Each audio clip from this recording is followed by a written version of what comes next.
The dreams.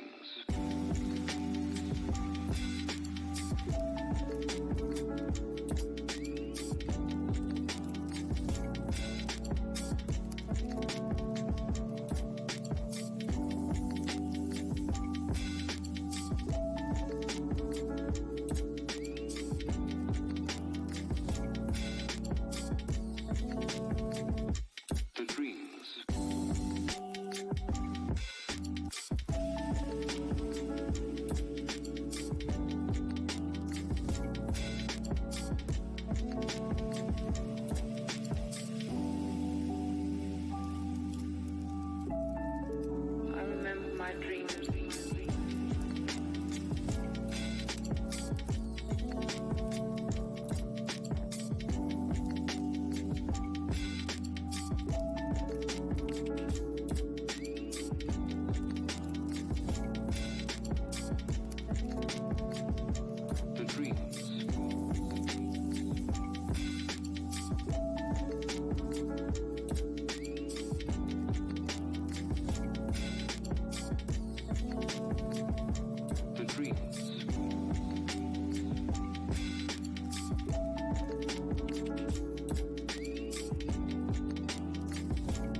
Hello, everybody. Good morning. Collie, 2 months already. Holy wow.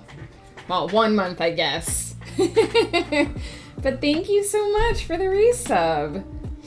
I don't know if the alerts showed because I think I stupidly only have them set up on this screen, so I apologize for that. But thank you so much. Hello, Squanchy. Hype train is close. Oh my god. Ghost Pepper, thank you for the resub. Thank you for making this entire channel possible, because honestly, it wouldn't be here if you hadn't basically set up everything and made it happen. So thank you. Ooh, I've just got the nice chill tones in my ear now. ABC Coffee, I am taking a break from writing. But I am still doing some streams over the break. I promised I would do this a couple weeks ago, so I wanted to share it. This for me is not work. This for me is fun. I'm one of those weird people who loves to spreadsheet. So what we're about to do, I'm actually very excited about. I actually set aside time every year to work on my new digital bullet journal. So that's what's happening today. I wanted to share this because I know that one of the big hard things about writing is that novels are long and time-consuming processes. And I think a lot of the times, if you're looking at how do I get from the start of that to the end of that, it's very daunting. So over the course of several years, I have basically come up with a way to break down those goals and those and track them in a way that works for me. And so I thought, hey, wouldn't it be cool if when I set up my new bullet journal, I show everybody how I do that. So, because I basically make a new one every year from the framework of my old one. Marathnon, hello, how are you? Are you feeling better, my friend? We're gonna have 5 minutes of this fabulous hat. Jack Skellington. I always get the angle wrong. All right, look at me. Oh, I gotta get it to sit. I get it to sit on top of my headphones here. Second. Doing pretty good. Still feeling a little bit of that crud though. Little coughs and some slime. Yeah. I hate that when a sickness just holds on and won't quite go. Let's get 5 minutes on the timer. But I'm glad you're feeling better. I know last week you were still feeling pretty grimy, so that's good. I just noticed that Ghost did the potato triggered late because that's what I do on his streams every week. So turnabout fair play, I suppose. Hoisted by my own petard there. Squanchy, also, how are you? What are you up to? I know you usually lurk, but if you'd like to tell us how you're doing and what you're up to, please do. And ABC Coffee, how are you? What are you up to? This is the cover for my bullet journal. This is the cover that I put on all of my bullet journals, which is why I have it up on the screen right now. I think that it's a really good idea to just make yourself something with an inspirational quote on it. I got this photo off of a stock photo site off of, I think it was Pixabay. And doing all right. Since we last talked, I actually got some writing done. Nice! I'm glad to hear that. I know at this time of year it can be super hard to find writing time, so I'm glad that you were able to do that. This is one of my all-time favorite quotes, which is why, obviously, it's on my bullet journal. I just noticed Ghost to resub messages, good morning from downstairs. But not before I edited everything. Oh no! Well, now you've done some editing, you can cut yourself off from it.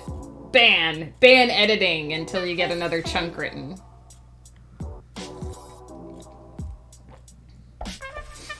Put that big red ban X over it. Good call. I don't remember where I first saw this quote. It's something that's very easy to find on the internet now. It was probably actually a journal that I found at a local store, because I'm always looking for journals. But it is, only as high as I reach can I grow, only as far as I seek can I go, only as deep as I look can I see, and only as much as I dream can I be. And I like this quote because it reminds you that dreaming and looking just aren't enough. You have to take action. It's action that gives us results, right? And so if you want to reach higher, you have to climb. If you want to look further, you have to walk. If you want to do those things that you dream about every day, you have to actually have an action plan. Weird When, hello! Does digital bullet journal mean you can control C anything you don't meet? It does. But this is why I have two. This is why I have two. I have a day planner where I actually physically write things. Hang on, there's talking here. I have an actual physical planner where I write things, so I can't just delete them. And then I have this, which makes it easier. So that leads me to explain why I actually do a digital bullet journal and a physical day planner. I found actually that when I was just using the physical day planner, it wasn't enough for me. It wasn't actually keeping me on track the way I wanted it to. And one of my weird things is I don't like to write something down and then have to cross it out. And so my schedule is a constantly evolving beast, and sometimes it will happen right up until Sunday, which is, I set my schedule every Sunday, that my schedule will keep changing. And so if I've written something down and I have to change it, I get really annoyed, because then I've messed up my page. So partly the digital bullet journal is so that I can finalize my schedule before I write it down. It's much easier to slide things along a scale if I'm working digitally. Also, I just couldn't get the pages that I wanted in a physical day planner, and so I made some. It's redacting. Indeed, redacting. I like that. I'm gonna redact my schedule. But yeah, so I'm pretty much just gonna show how I break everything down. I'm actually gonna take this. Well, I'm gonna minimize it for now, because I might move it on and off screen. There's some things that I can't show, but basically, over the course of a bunch of time, it's not actually in there. Ignore that. Over the course of time and just sort of having done this for several years, I have accumulated this folder called Resources. Hey, Tempest, how are you? What are you up to today? I've basically accumulated this. If you're wondering, what do you do with all of your bullet journals after you're finished with them? I have this nice place called the Archives. And you can see I've been tracking my word counts since 2016, and I've been using my digital bullet journal since 2018. Last year was the first time that I set up a full year of the bullet journal ahead of time, and it worked so well. Like, I used to do it in 3-month chunks, but it worked so well to do it 1 year ahead of time that I just was like, I'm gonna do that again this year. But here, if we go back, so I actually have a writing tracker template, and this is, what I use every year to make my, my bullet journal, essentially. Bruce Campbell Soup, thank you so much for the resub, my friend. How are you? What are you up to today? And thanks for joining us.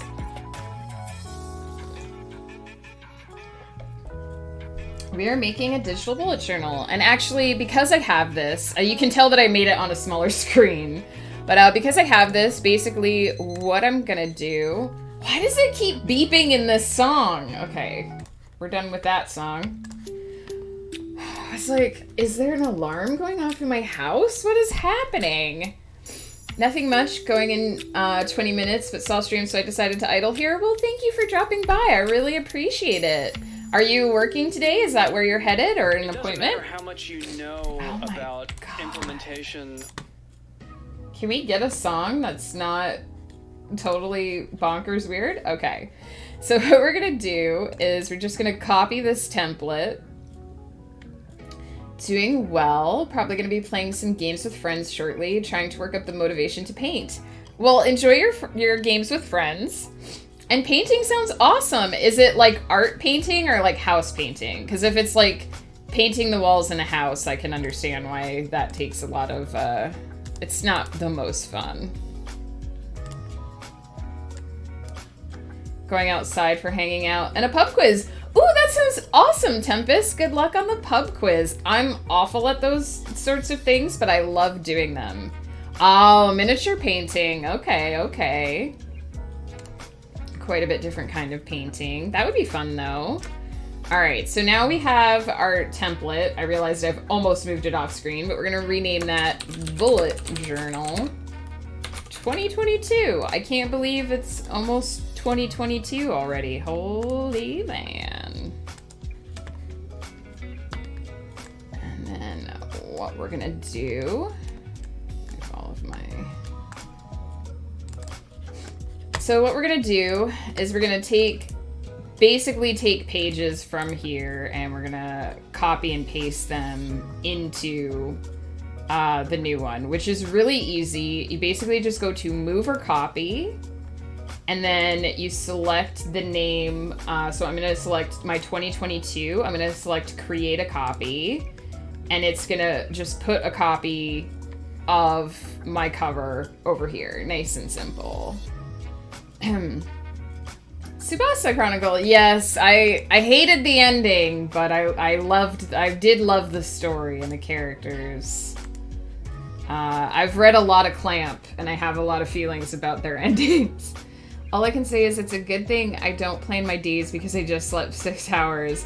Oh no, I'm assuming that wasn't the plan. I'm assuming they were 6 hours in the wrong space. I feel like Clamp can write such gorgeous stories and characters and worlds, but they can't write an ending. They can't. Endings are not their jam. Sorry, 1 second. It's snowing here, so I'm sniffly again.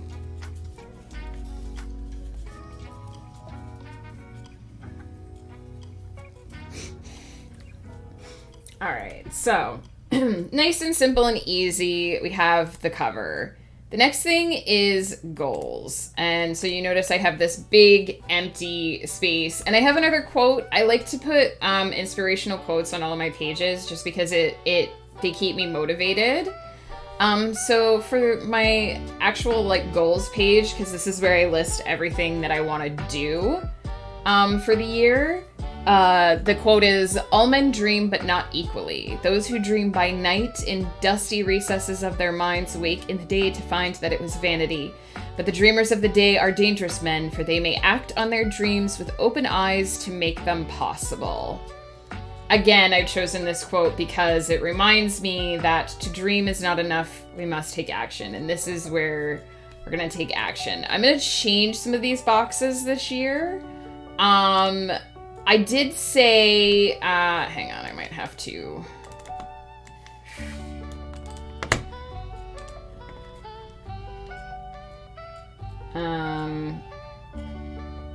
Actually, I can leave that, I think, because I changed the titles for all of those. But here you can see what my goals were for 2021. And we talked about this on Friday. I actually did most of these. I decided this year not to set word count goals because they just, I don't really need them anymore. Way back when I used to have trouble writing day by day, and I would set word count goals because they kept me motivated to work, to spend more of my day working and less of my day procrastinating. But I'm pretty well trained to my work schedule now. It's taking breaks that's hard. So ignore this for now. And this. Just ignore those for now. But yeah. So we're mostly just looking at this stuff. Hey Neo, how are you? I'm doing pretty good. I'm working on my digital bullet journal today. Clamp wants open-ended series like One Piece. They never plan an end, so they dump garbage as their writers move on to... I mean, there's a way to write an open-ended ending. That's not what they do. Hey J Chili, how are you? What are you up to today?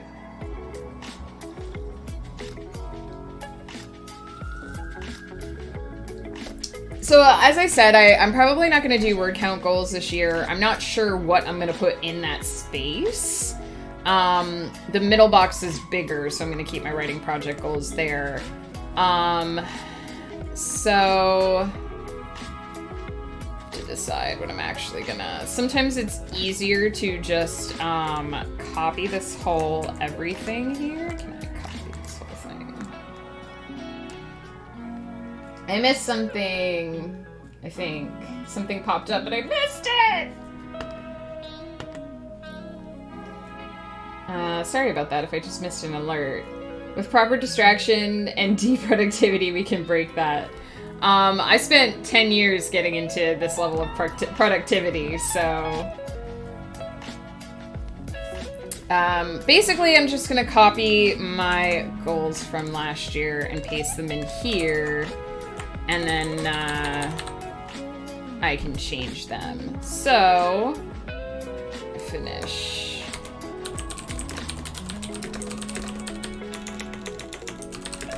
This is where you get your clicky clacks for the day.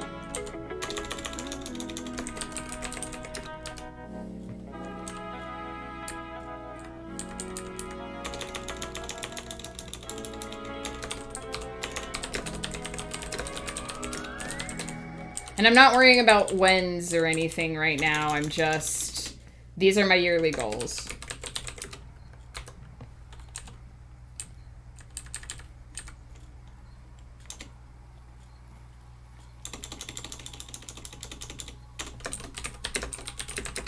Yes, I told Ghost about your story that you were writing, Neo.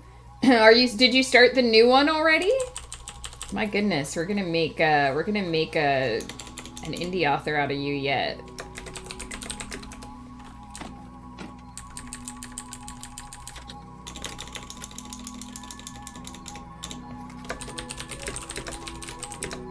What is with all of these lo-fi songs with all these weird beeping sounds in the background?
And now you can see that my... need to fix a few of these. Is that the right name for this?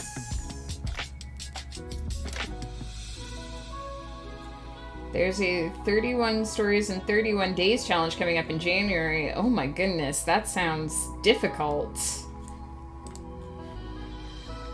I have a general idea of the story, but now I build the characters, basically. Yes, that makes sense. You're gonna take some time to learn who they are before you actually write about them.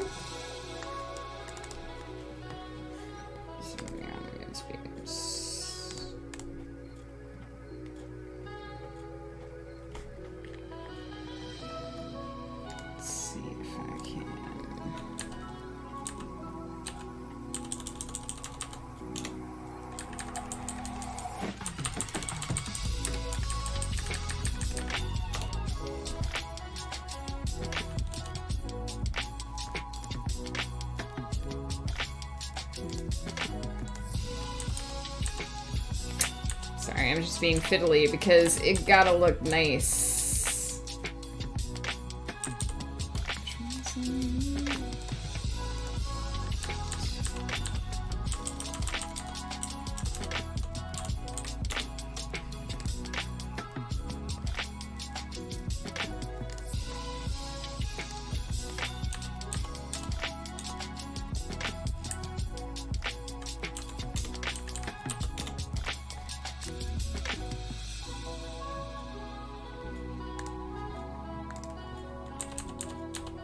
I'm being picky here, sorry.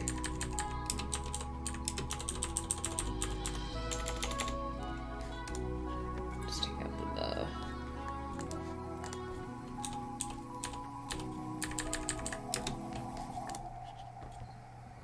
Alright, so these are my writing project goals for the year, which I already kind of talked about on Friday.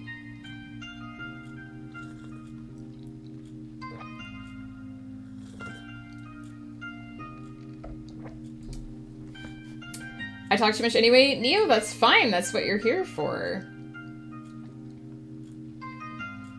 The story goal is 1 to 3K each day. The hope is a handful will be publishable after some polishing.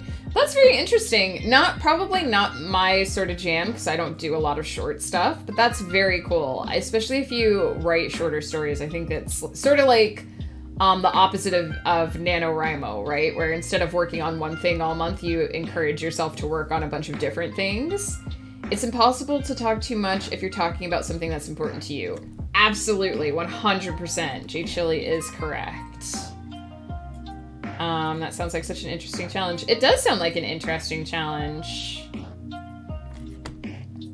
right, let's see.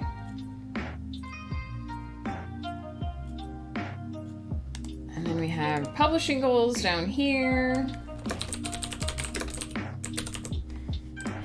I'm using these 2 boxes for these just because they're the biggest boxes. I didn't necessarily make this template. I'm just kind of using it. So let's see. I can actually once again just sort of copy this.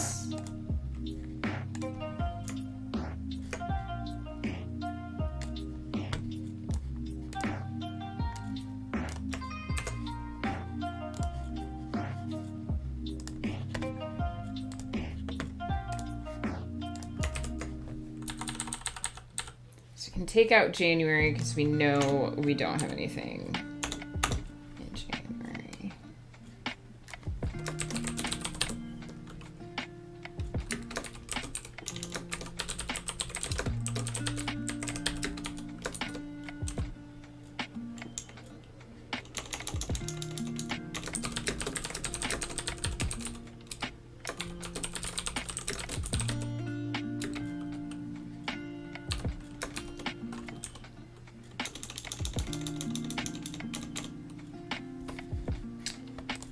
Where I have to actually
Gotta always make your spreadsheets look pretty.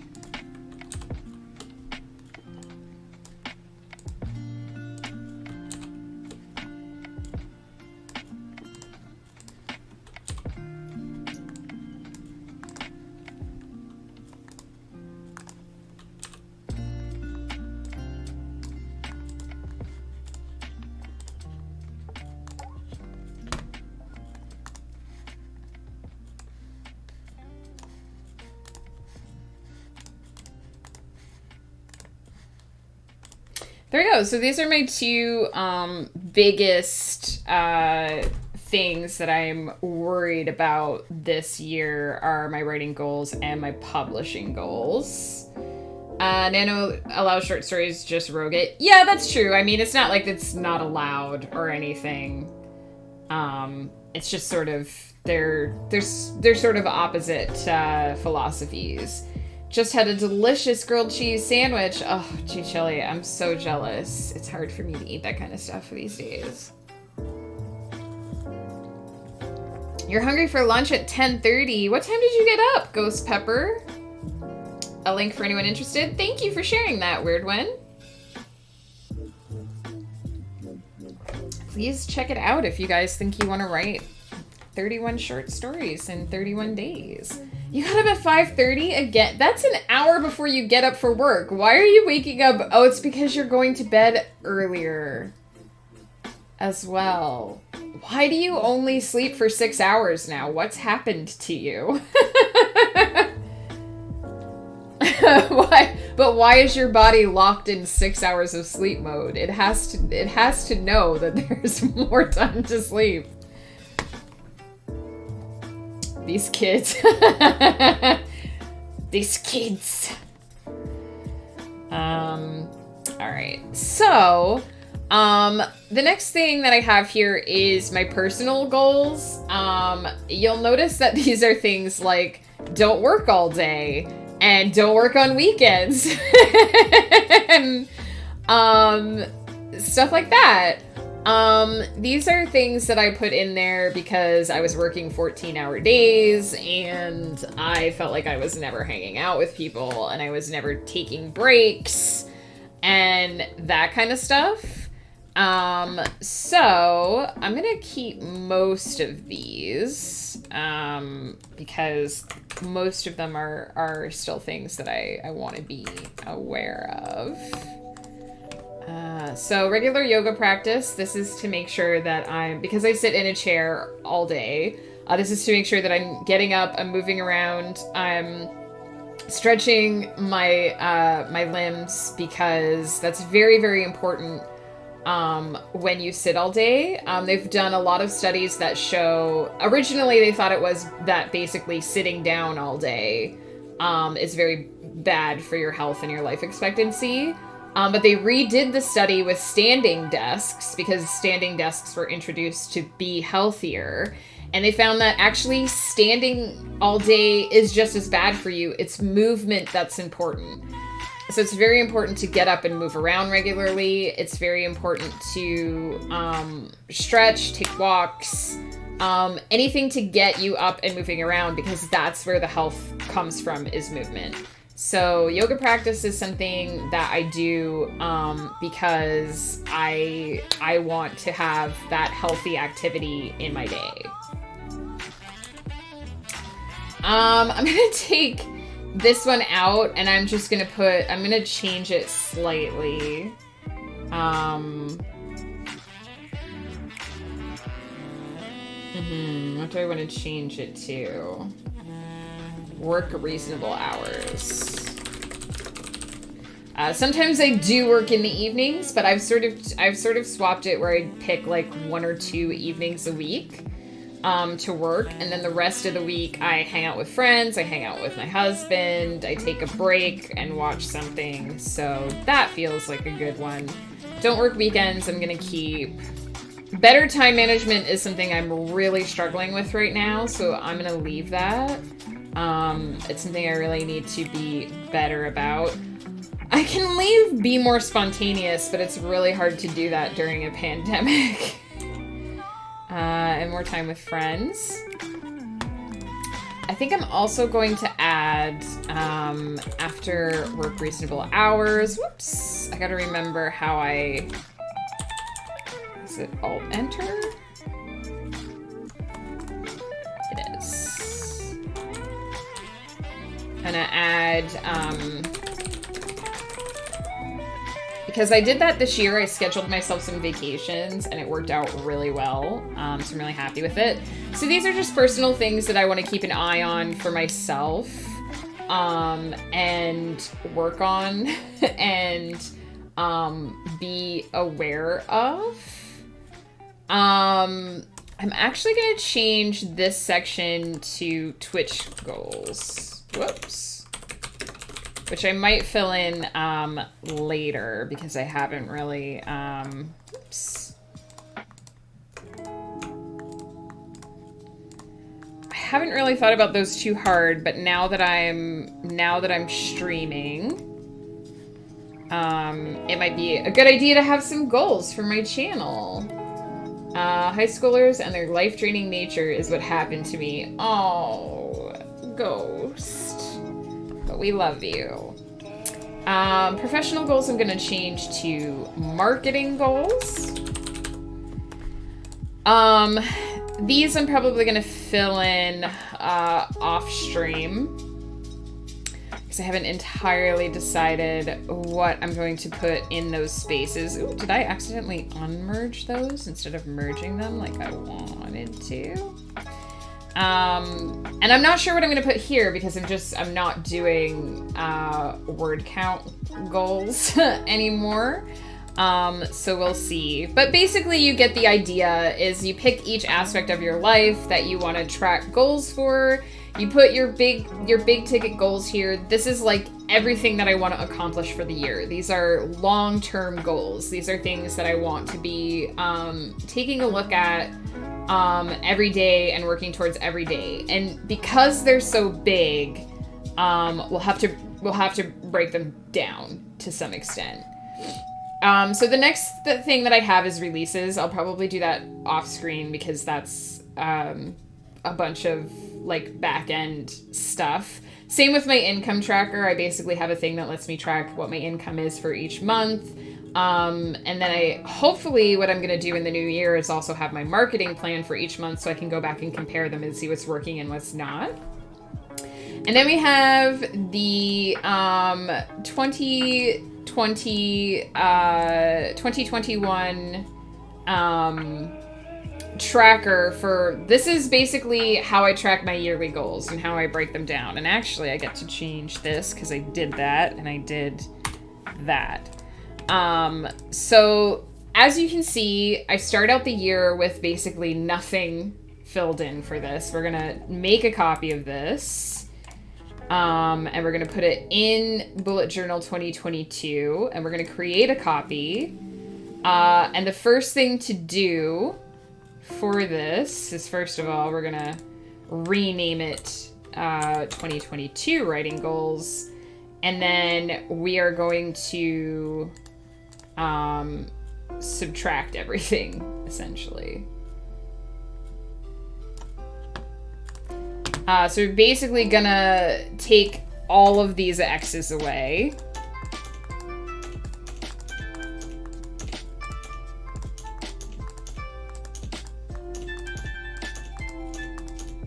So we have something blank and fresh.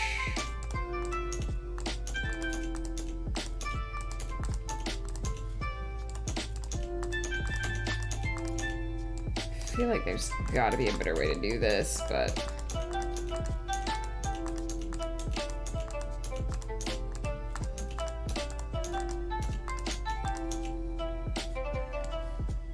just quick contents. There we go. Also, I can do that because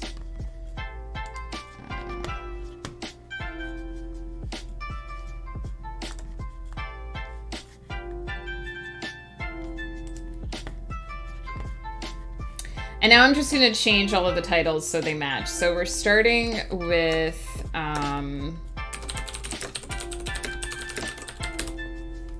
And I actually get to refill in a few of these. So those things are done. And so you can see that I just have this book left to write and update my outline for.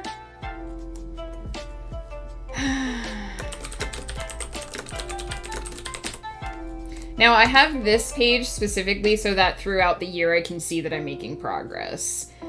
Because you start out with this big sea of white and you think, geez, I'm like never going to accomplish anything. But as you can see, you slowly fill it in over time. And at the end of the year, you get this nice colorful rainbow of things that you did. So it's really nice to have that information filling up for you throughout the year. Oops. And now I'm filling in things that I've done priorly, because as it goes on, as I go on with projects, I track different things. So here I can see at a glance that I'm in the writing stages of this. I'm in the editing stages of this. I can see which parts of things are partially done and which things need my attention.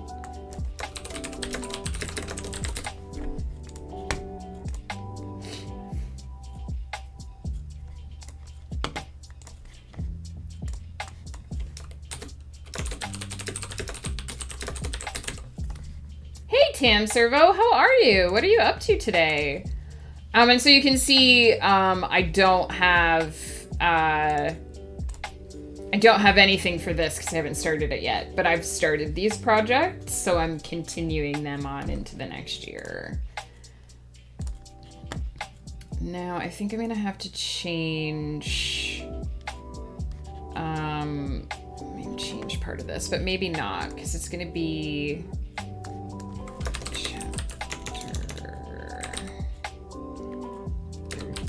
36, 37.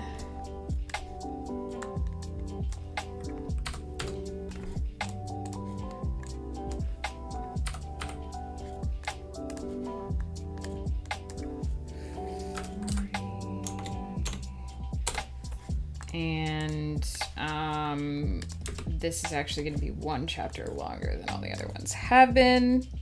Sadly, it means the book is going to be just shy of 42 chapters, or the series.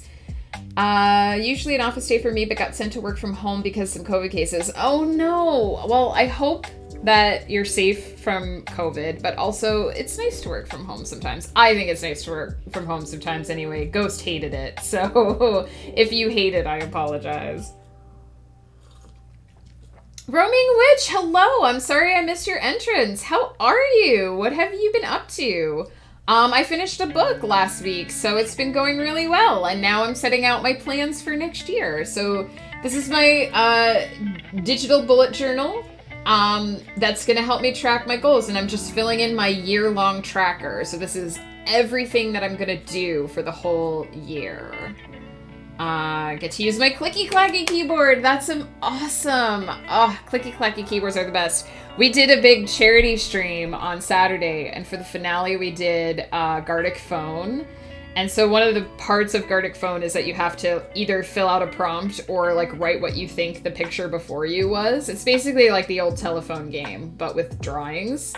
And we were playing with a couple other writers, and so every time it got to the prompt part, there would just be this furious clicky clacking, and it was like, if you're playing this game with writers, you gotta expect clicky clacks. Like, come on.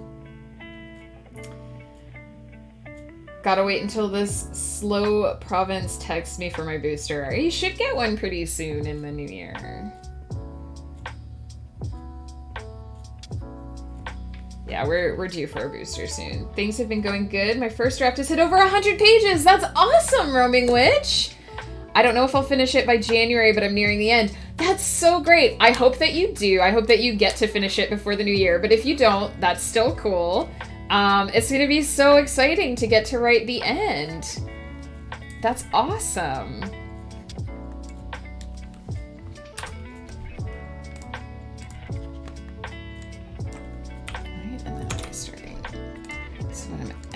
actually gonna do, actually.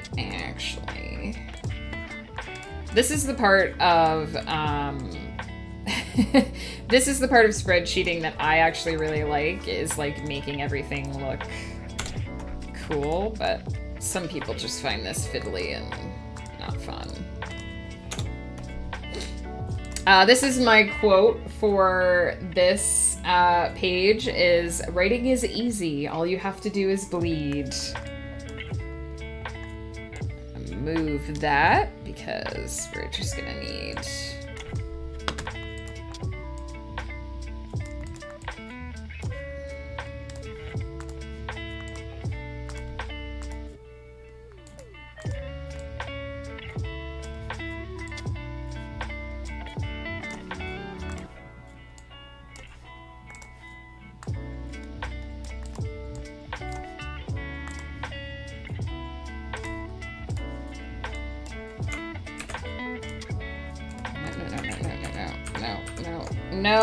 No, stop!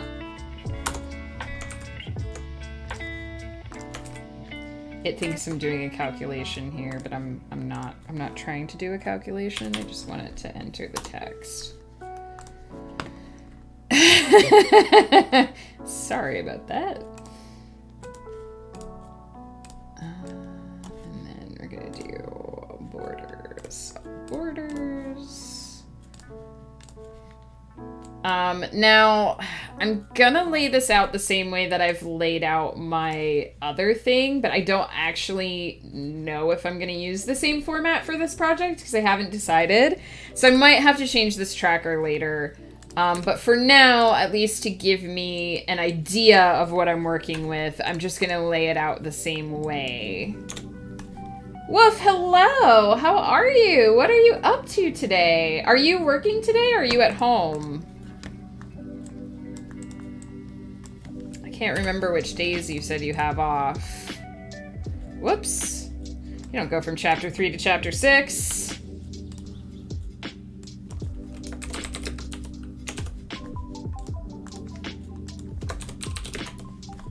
Oops. We're using that calendar.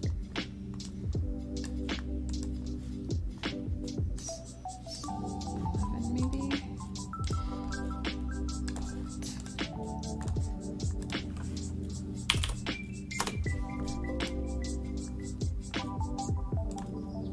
No, okay.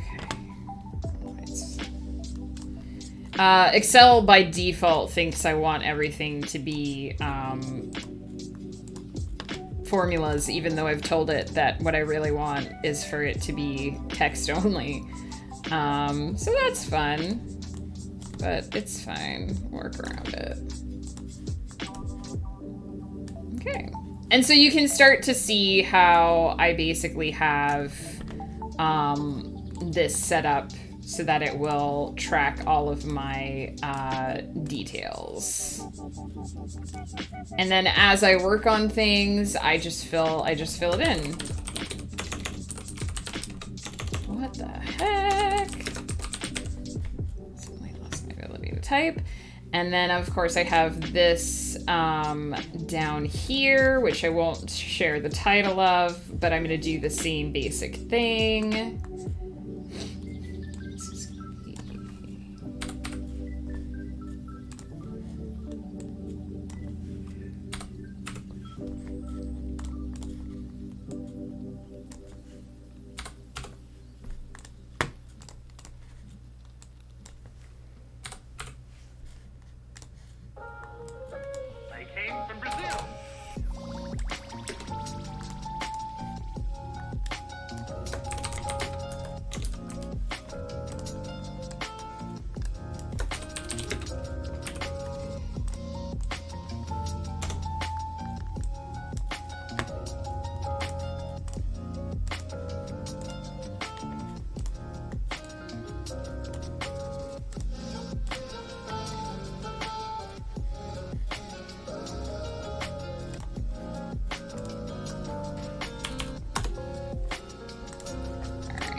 I've told you like numerous times that I want these to just be text, so deal with it, Excel. Every time you put a minus sign in, it thinks you want to do a formula. But I don't want to do a formula, I just want a placeholder in there. One.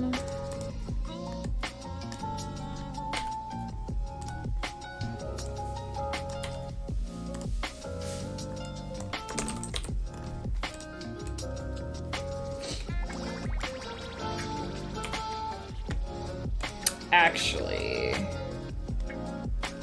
get this wrong. It's fine.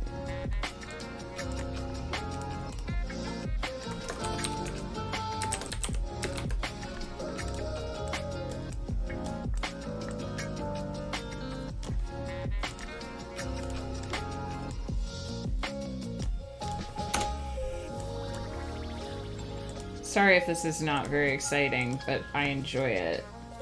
Less than 10 minutes till 11, so by the time I heat my pizza up, it'll be 11, and that's an acceptable time for lunch. You told Excel what you want, or what you really, really want? Yes, I did. It's not listening very well, though. It doesn't know how to zigga-zigga. Working today, but no one is here. Nice. Those are the best days.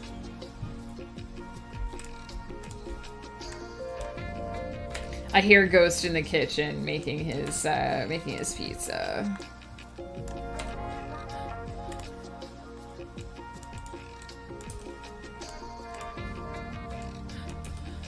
Whoops.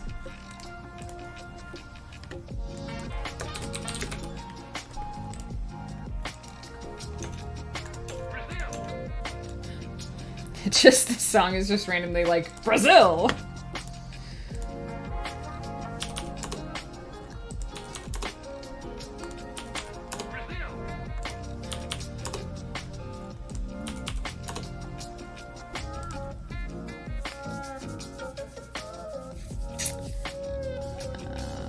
Theoretically. I don't know what kind of pizza he had. It has olives on it. Oh, there we go. Pepperoni, bacon, Italian sausage, red onions, black olives, blah. I'm assuming that was someone asking if I wanted to be famous. Coconut curry goat cheese. That's only when chat gets to order his pizza. My civ of choice. I know, and I didn't get to play Brazil. I was so sad.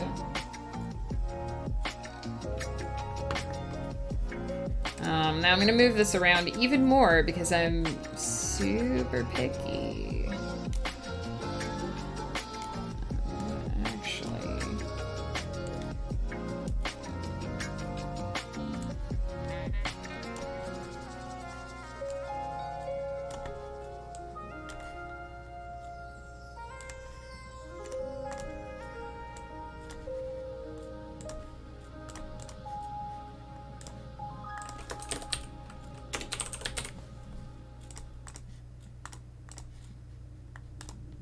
Whoops.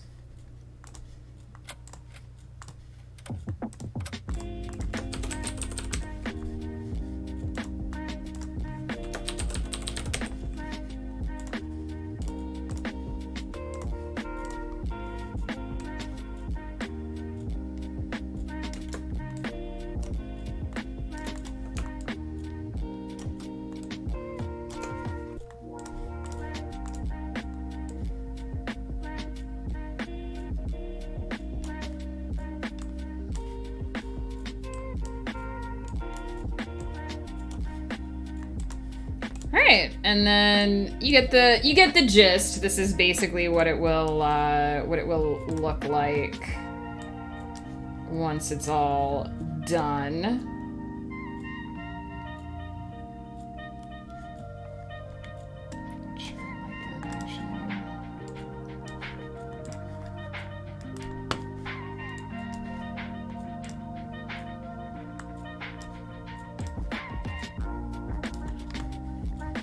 Everything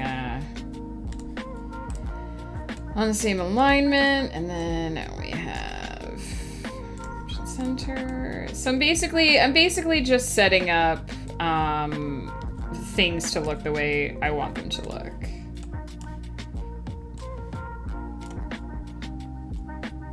Evidently have a cell there that's not.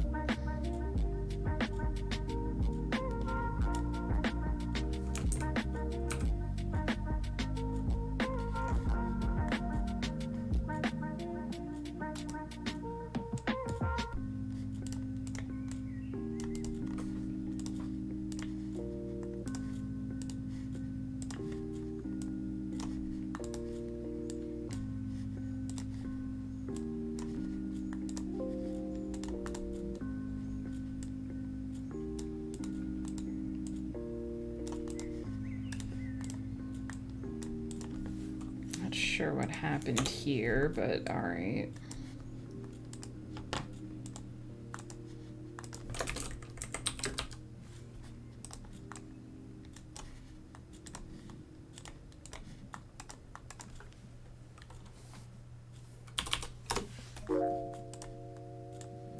I apologize if I'm forgetting to check chat. I just get really in the zone when I do this kind of stuff.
I'm redoing work here because it got wonky, but that's fine.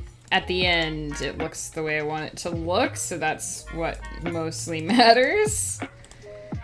Okay, so here we have everything that I'm planning to do for the year. And I basically have a place where I can go in, I can indicate that I've done the thing. I don't know why these are so much bigger, actually.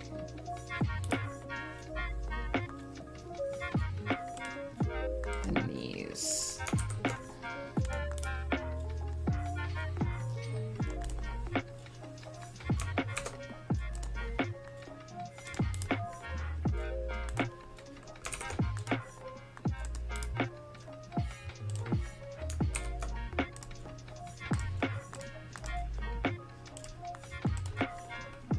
There we go.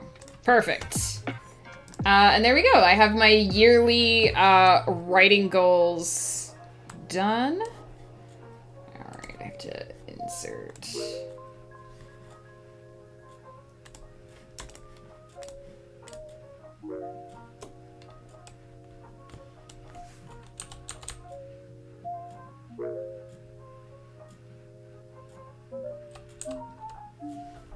Just do it that way.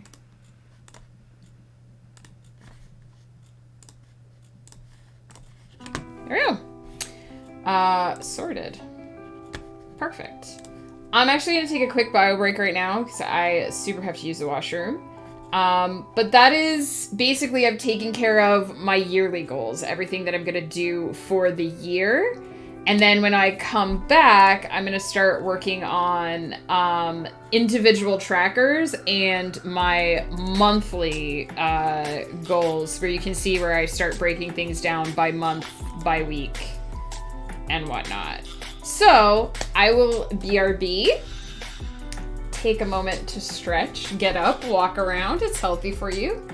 And I'll be right back.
So yeah, basically I set this up so I can fill it in as the year goes on, and I can see how my goals are shaping up and how I'm doing for each one. I don't get to put check marks in this area as often as most of my other areas. But it's still nice to check it every week or every month and see how it is filling up, because it reminds you that you're making progress towards your goals, even if that progress is slow.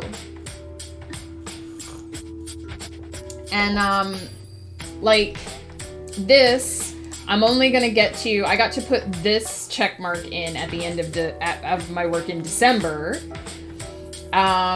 Tea tour, what's today's tea? I'm not drinking it yet, because I'm still on coffee. Ooh.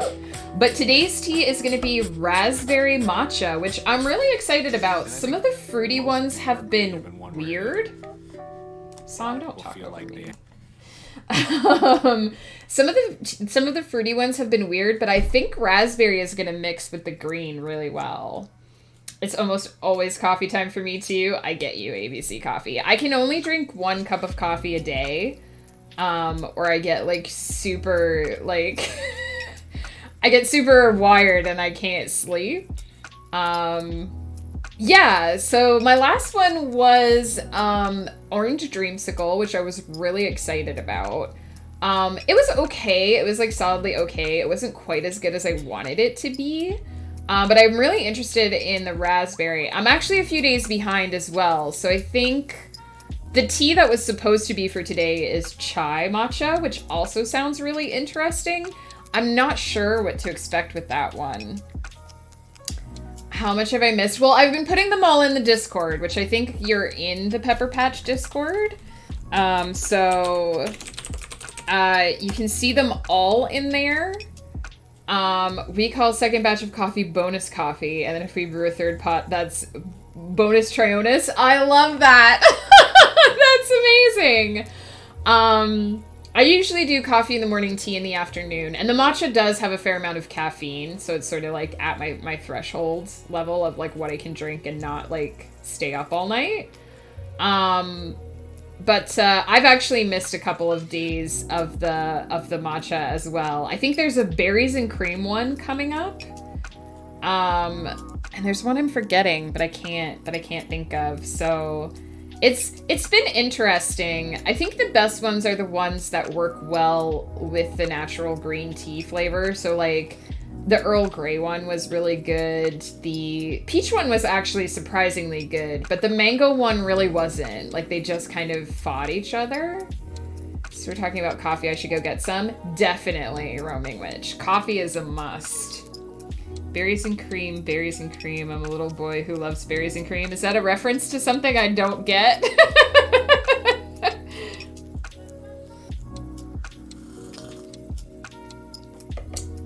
I'm gonna get Ghost, because Ghost will sometimes have 3 cups of coffee a day. I'm gonna get him to call his bonus Trionis. Oh, okay, an old commercial that I didn't see. I might not have been in the right region for that commercial. My nightmares. Uh-oh. Do I have to look up a commercial?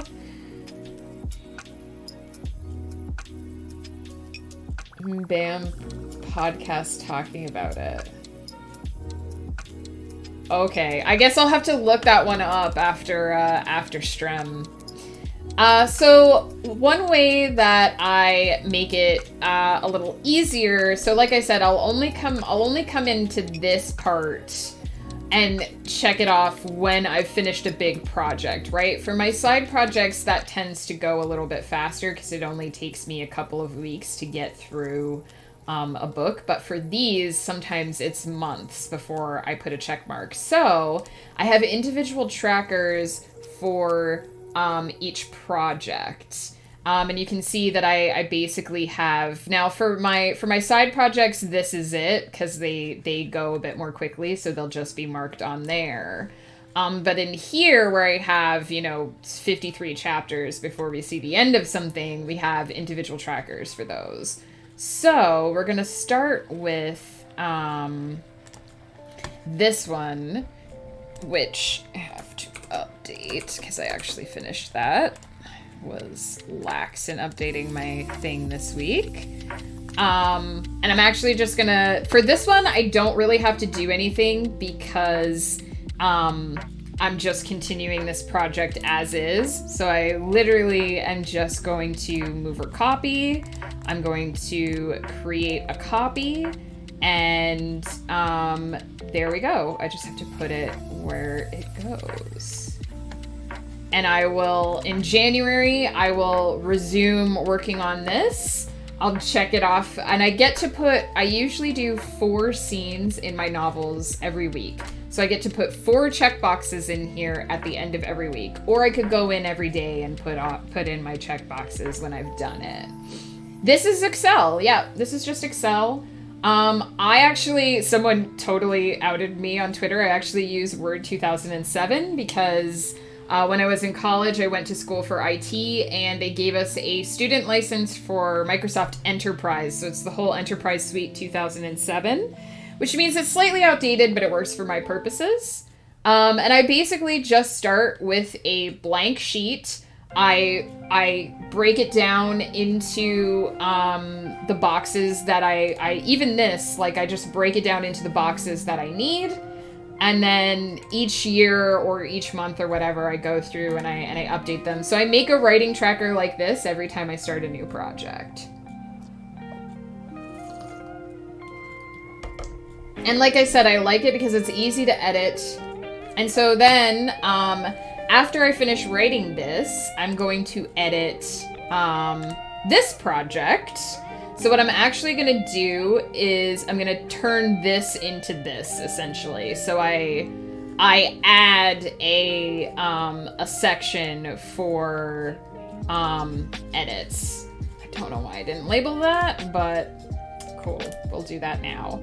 So I'm going to move her copy. I'm going to create a copy, and I'm going to put it here. I should be telling it to go to the end instead of letting it dump it at the beginning, but it doesn't really matter because I'm going to move it anyway. I'm going to change this because I actually updated my title scheme for all of these. So Beast Within was a working title for this. It actually is called Beast's Wicked Gleam.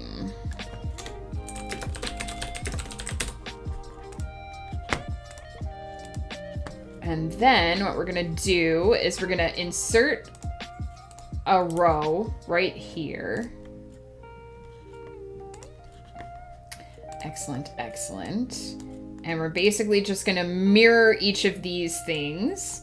Now, at some point, what will probably happen is I will go through, you can kind of see this if we look here.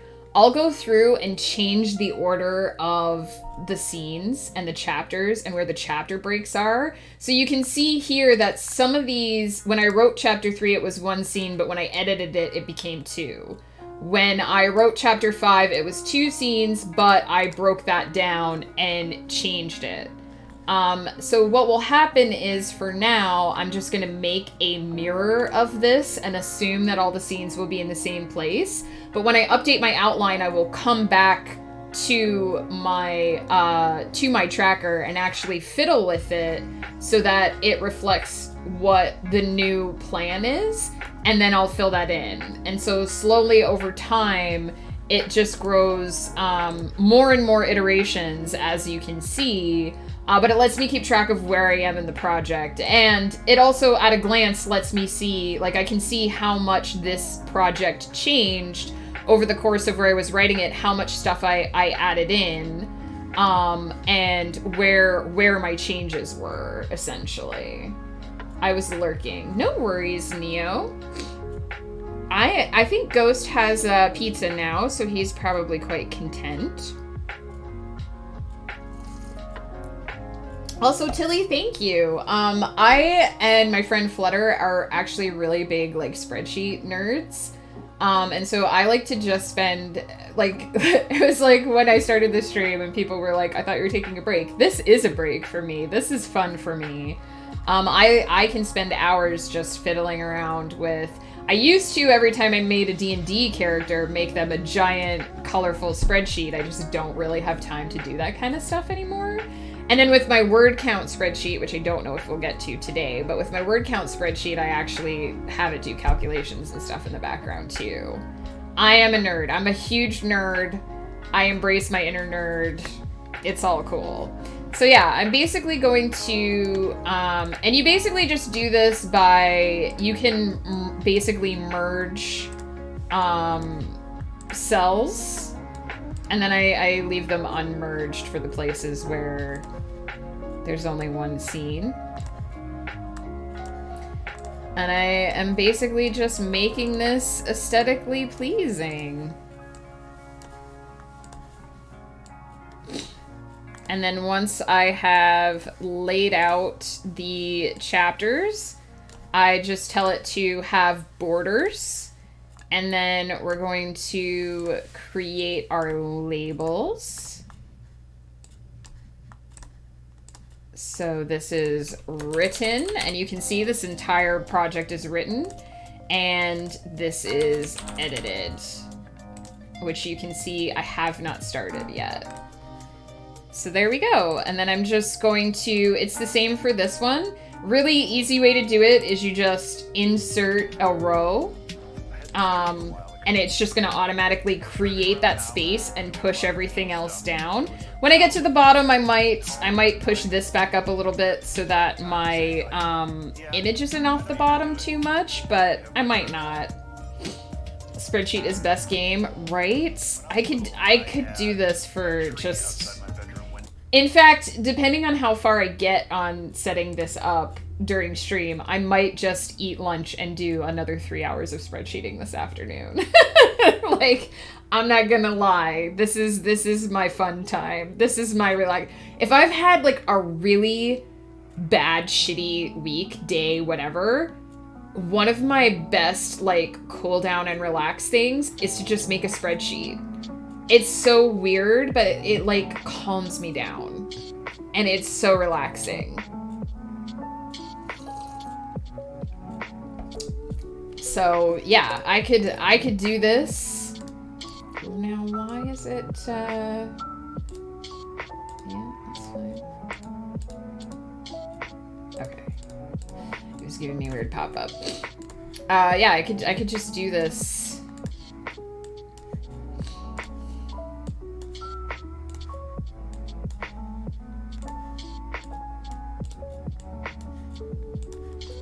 There are some times where I feel like I would make a really good, like, personal assistant because I'm really good at, like, all of these fiddly things, but I would have to, like, talk to people and, like, make arrangements for for whoever I was supporting, and that's where I'm like, nah.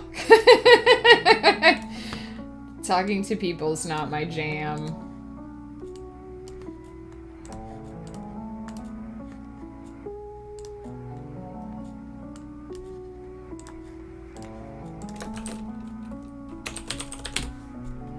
Do you want to know the story of my book? It's not the final version. Yeah, share it in the chat, Neo. I might be a little slow reading it out, but please do. Totally made that the wrong color. I love doing this, but people.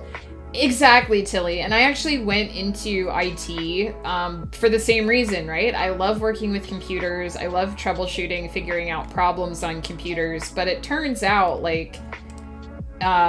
unfortunately for like what every nerd really wants is to just work in isolation with computers, but that's not really how the industry works anymore. Everything is moving towards like group work and communication with like clients and stuff, and it's just like I don't want to do that, so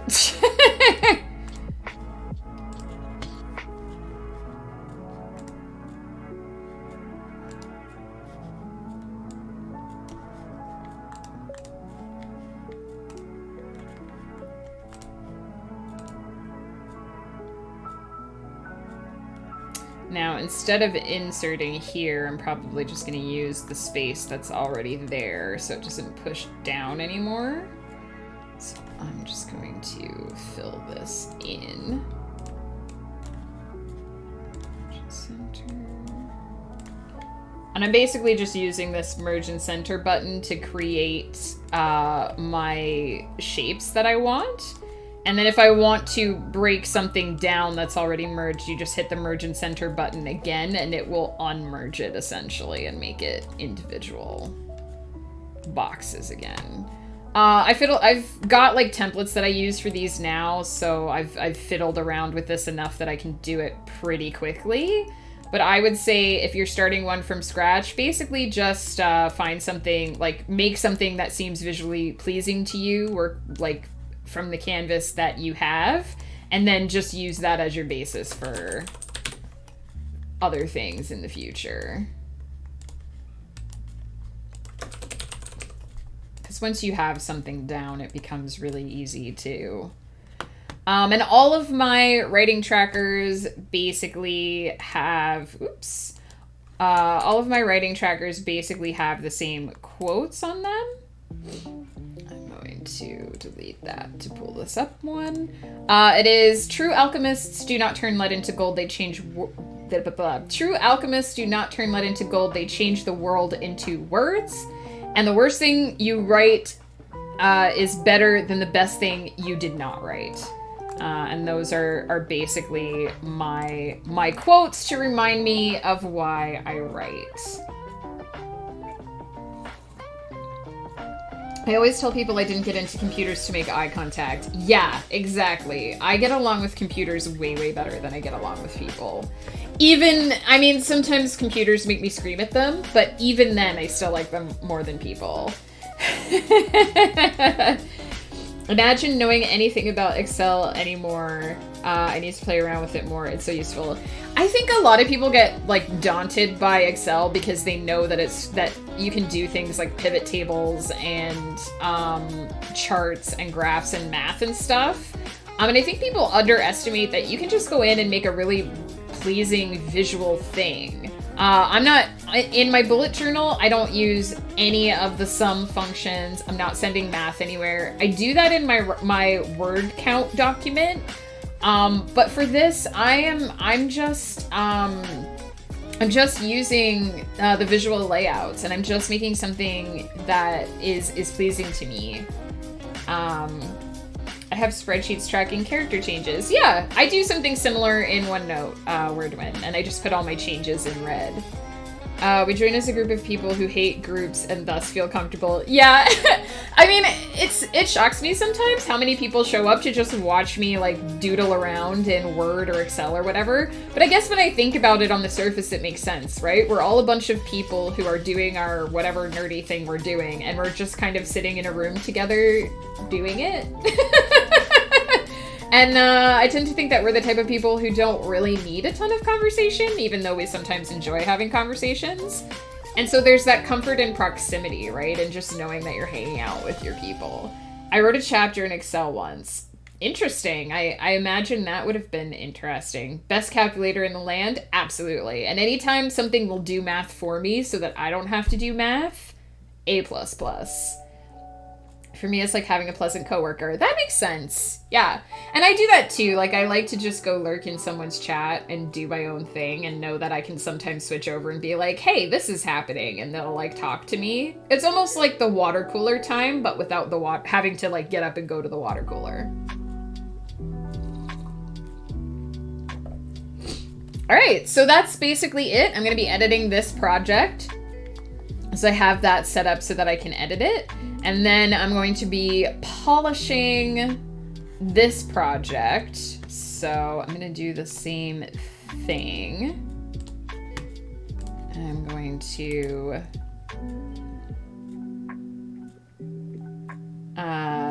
Ooh, is that one of your spreadsheets? Hang on, I will look at it in a second. I can actually put it where I want it to go here. So I don't have to keep moving everything. Let's take a quick look at this.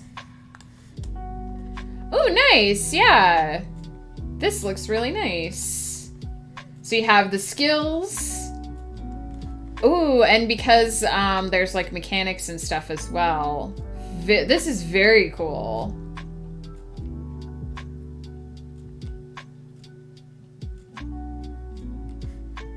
And then I see you track different things. Very cool. This is very helpful, I would imagine.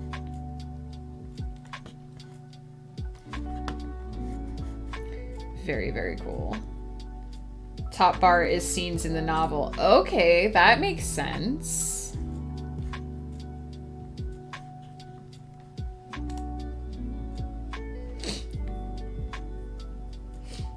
You already got me to take the arms off my chair. Now you're gonna get me making spreadsheets. How is it feeling with the arms off your chair? Do you feel less pressure on your elbows? Like, are you feeling like more comfortable in your typing position? Scrolling right shows her changes during the novel. Ooh, hang on. Let's reopen. I see. As you go throughout.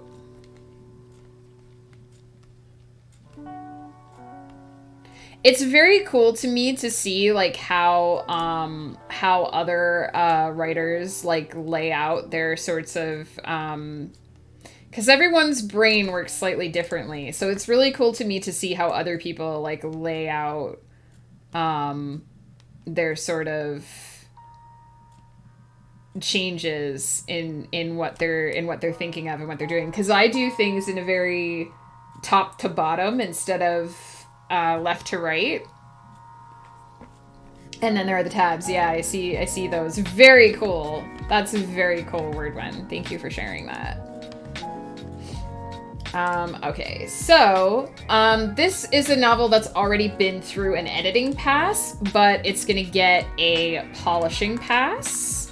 And I'm basically, I think I'm just gonna use, look at how I have this laid out. I do have blank space in there.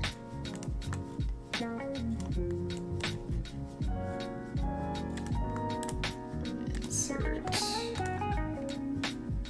And now I'm gonna mirror, the second line.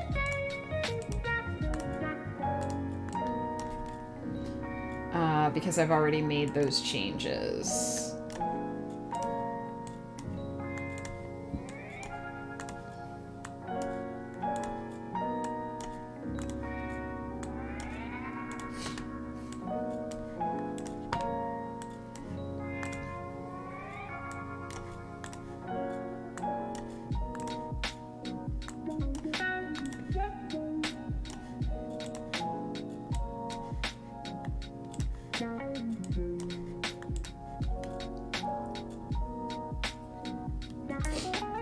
How did you develop your writing style, and what sort of books influenced you?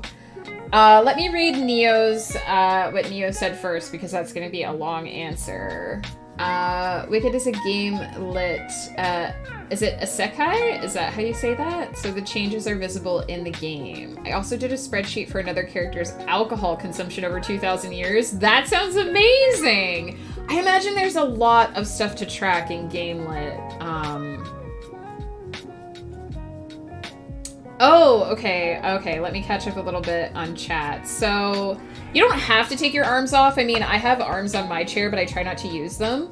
The idea is that you want to be in an ergonomic position where your shoulders rest naturally. And if your arms, if the arms of your chair are too close or in a position that force your arms into a different position, it can actually cause strain to your wrist, elbow, and that can cause like your hand to start going numb if you type a lot throughout the day. So a lot of newer office chairs just don't have arms on them.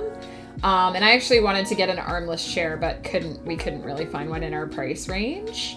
So it's just a good idea to make sure when you're typing a lot, you want to make sure that your shoulders are resting comfortably and that your elbows are basically straight out. You don't want your arms to be tilting up. You can rest your wrist very lightly on something on your keyboard if it helps you, but you don't want anything that's going to cause pressure on your body, essentially, because over time that pressure can cut off your circulation. And I actually had cubital tunnel syndrome for about 2 years, which was awful. So I'm really, really aware of that sort of stuff now. Initially, I lowered the arms to get them out of the way, and then they kept getting stuck under my desk. Oh no! I can see why you just decided to take them off. She's looking for the perfect parents that everyone said they were, but she's disappointed. The world she lives in is full of darkness and conspiracy, and her parents are the #1 enemy, and people start to see her as an enemy too, but she just wants parents and a past that she never had. Oh, that's very interesting. So she's like trying to find her identity, but sort of her parents are pushing her one way and society is pushing her one way.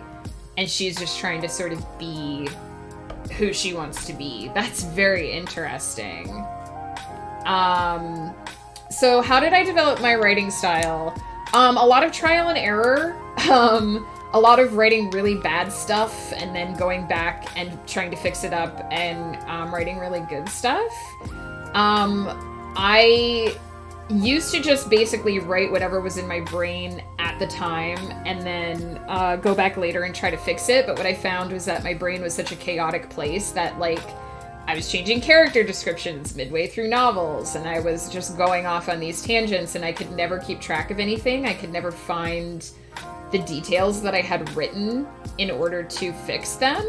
So I started doing planning ahead of time. I started really thinking about sort of gardening my stories and pruning them before I started writing them, sort of doing a lot more like brewing and percolating and getting a feel for what I wanted to write before I write it. And I still let my stories go wild and go off on tangents and do whatever they want to do. But it really helps me to have that initial planning stage, that time where I'm sort of poking the story and trying to figure out the story in my own head, so that when I start writing it down, I already feel grounded in it. And that allows me to focus more on character voice and like sort of get more immersed into what I'm doing, because I like to write very deep in character perspective. I like to crawl as much into my characters' heads as I possibly can and try to write them rather than write myself on the page. So that's something that I've been doing over the course of several years. I would say influences to my writing style: big Douglas Adams fan. Absolutely love his style of description and sense of humor. Absolutely love The Hitchhiker's Guide to the Galaxy, like my second favorite book of all time, just counting all five of the books in that trilogy as one book. Big Neil Gaiman fan. Really, really love his way of just weaving the supernatural and magical into the real world. And sort of using the darker underside of reality to highlight good things in the world. Very, very big fan.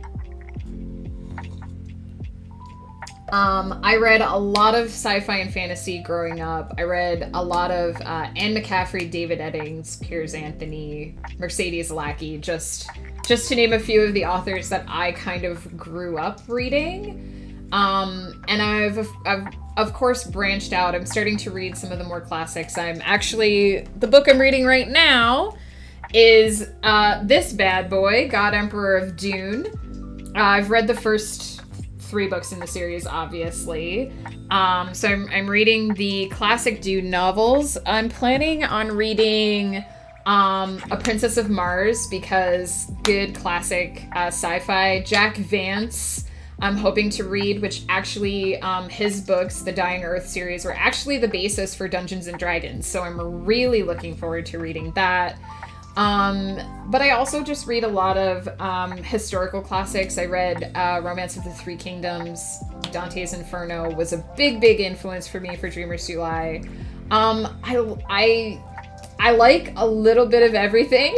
And I read voraciously as a child, and I just have sort of spun that all into ideas and just sort of poked around until I found what worked for me. hopefully that answers the question. I don't know if that was just a mishmash of words, but hopefully that answered that question, Roaming Witch. And if you want me to clarify anything, let me know. I have a cat. I don't have ergonomics, only catonomics. Yeah, I imagine having a cat means you have to work around the cat. I've had my hands falling asleep, gaming and writing. Yeah. So you just want to try and make sure that you're resting your arms in a way that they're not pushing into anything, and that you're not putting any kind of weight into them, because you do it subconsciously, right? You don't think about it. And that's possibly what's causing that circulation to be bad. There's also, I kind of showed them before, but there's a stretch that you can do where you kind of pull your arms straight out, and you want to sort of not like pull your fingers back, but just sort of like stretch your palm upward. And you can do the same thing. I can't get my whole arm in the picture, but you do the same thing out to the side, and you want to move your hand up and down like this. And it's called, these kinds of exercises are called threading. And you're just making sure that the nerve is threading naturally through the place in your body that it is. I'm explaining it poorly, but if you look up threading, there are stretches that you can do, like actual professionals will show you how to do the stretches, and I found them very helpful when I was getting numbness. She got hooked on the spice. The spice must flow.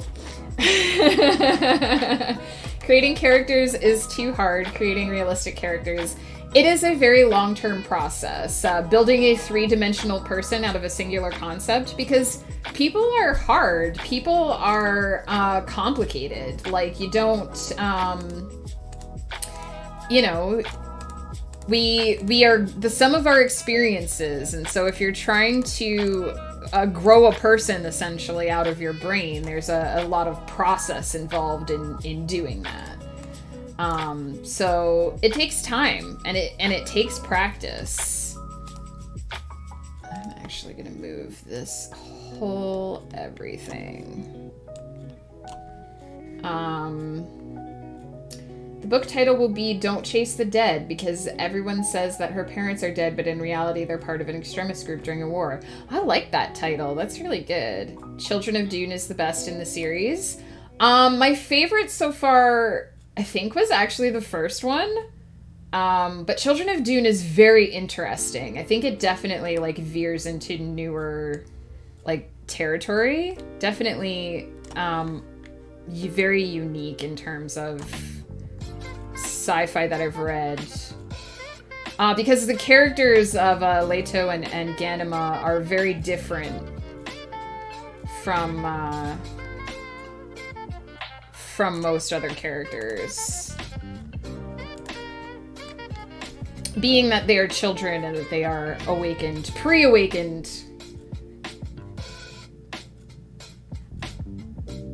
Okay, I was assuming that was the cat.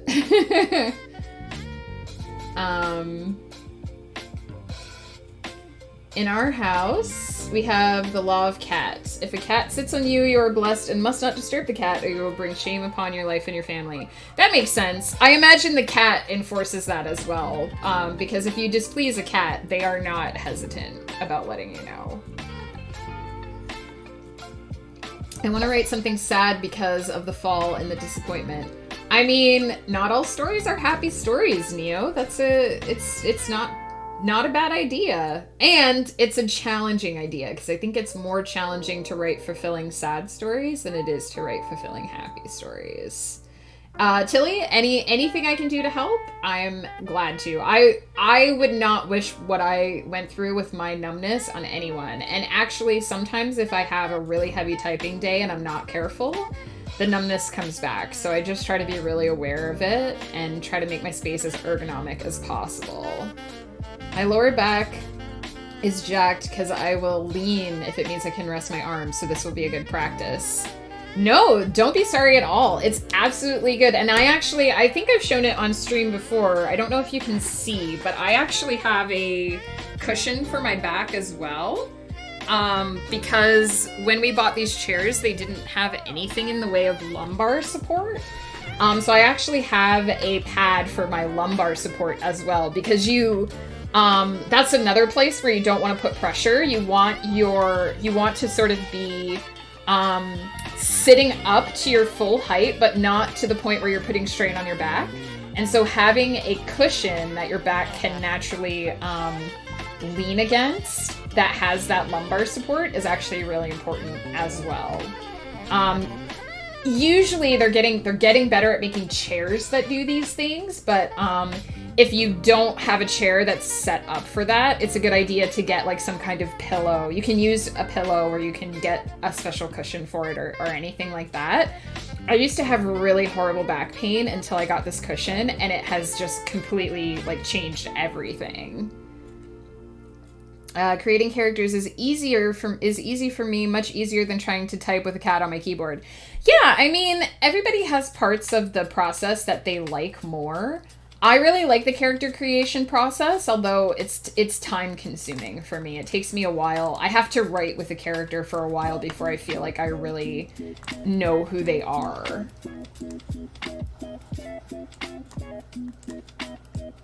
Sorry, I realize I've gone off on a tangent and haven't done a ton of actual spreadsheeting. Getting personalities is easier for me, but giving them different, distinct voices is hard. Yeah, I feel the same way, Roaming Witch, and that's why I spend so much time pre-writing, sort of trying to get a sense of my characters. And a lot of times what happens is by the time I finish a novel, a first novel, that's when I've sort of found my characters. And so a lot of my edits on my first books are really heavy because I have to go back and put all of that character voice back in from places where it was missing. So that's always a challenge for me when I start new projects. But by the time I'm writing a second or third book or a fourth book or a fifth book, I have a really good handle on those characters, and it becomes much easier to work on those voices on the early drafts. And so my editing passes become easier as time goes on, because I'm not worrying as much about having to put that stuff in. I actually feel like I could delete that, and that spacing would be fine. So I might just turn this, just use it.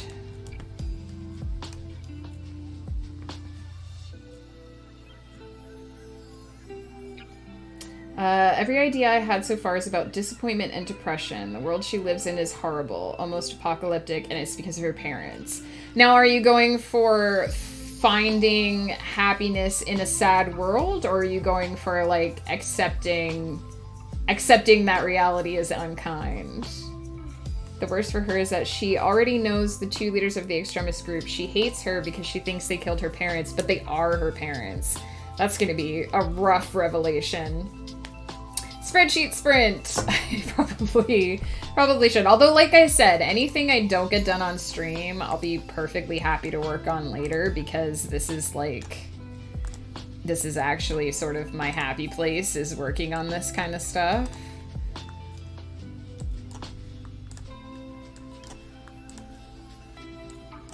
It's funny too, you can see where I've edited and adjusted things before, because sometimes it has the borders on some of the cells and sometimes it doesn't. Now I'm gonna have a bit of a challenge with moving this one.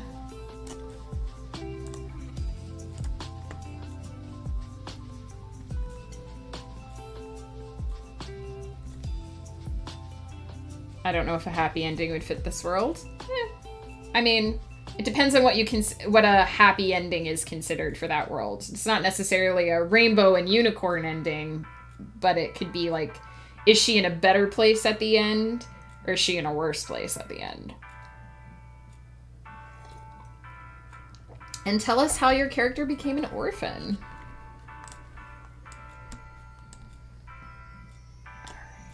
So the only really big pain in the butt with Excel is that if you want to move something where you've merged cells, you have to pull it completely out of the area and then put it back. So that's why I keep doing this weird wonky thing here. Now I have to see if I can get it to align, because we basically want to put it here.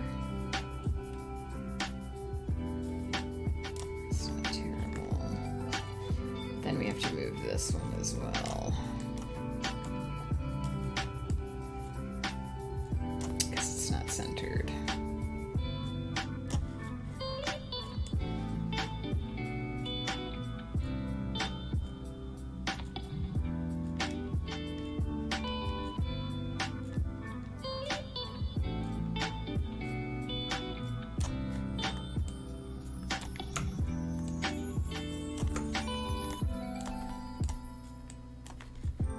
I'm really picky about how my stuff looks, so it has to be very centered and very particular, which is why I'm spending so much time on this, but you obviously don't have to do that.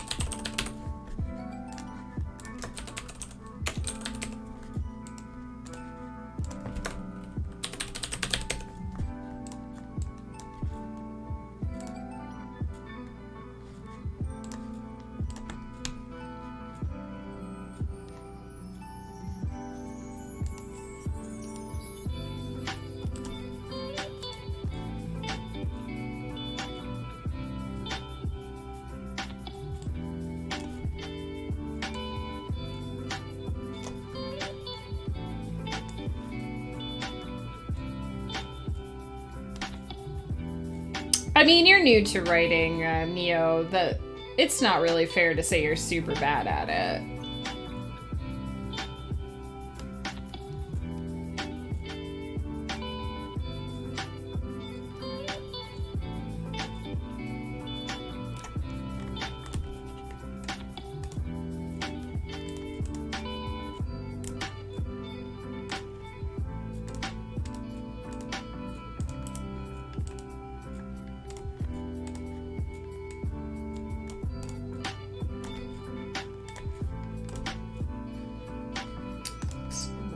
Centered there.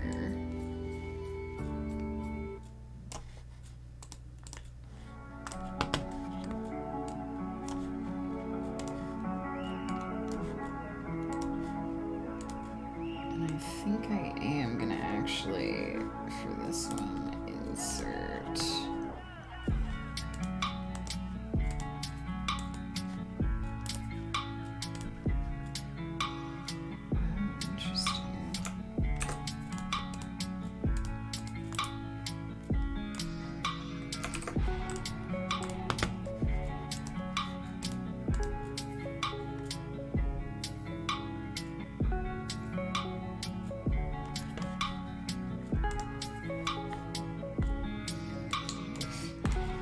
Accidentally, in all of that scrolling, I moved my chat, my OBS chat.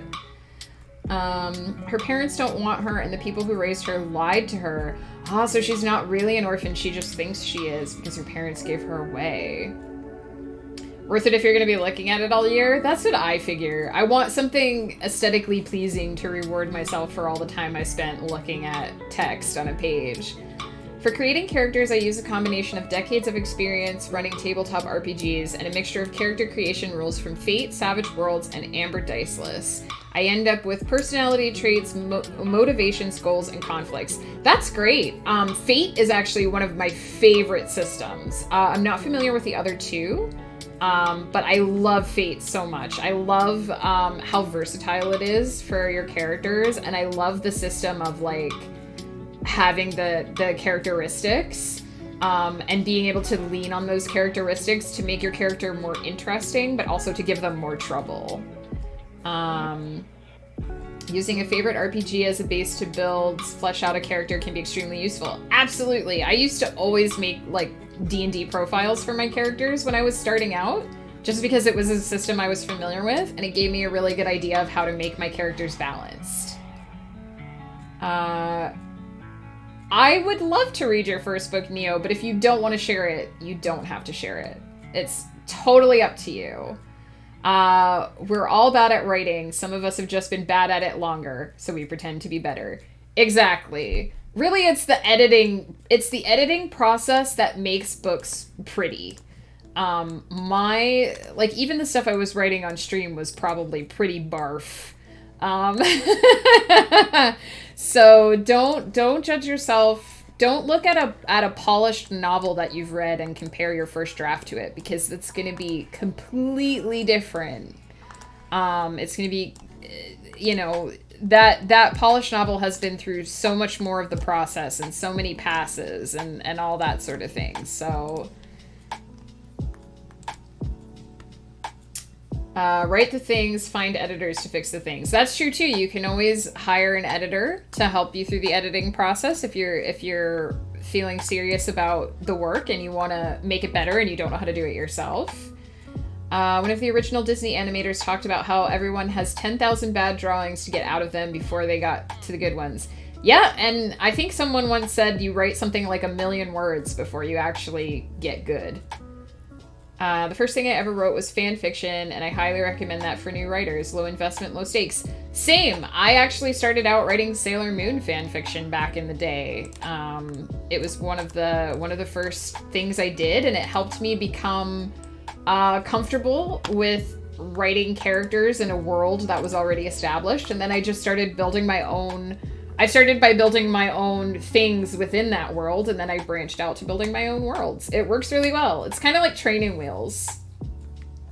First draft is just digging up the clay. Exactly. And it's not going to be... It might have, moments where it feels really good, but it is not going to be... It's not going to be grand by any stretch of the imagination. But it just has to exist. It doesn't have to do anything else. In all honesty, that is the sole purpose of the first draft.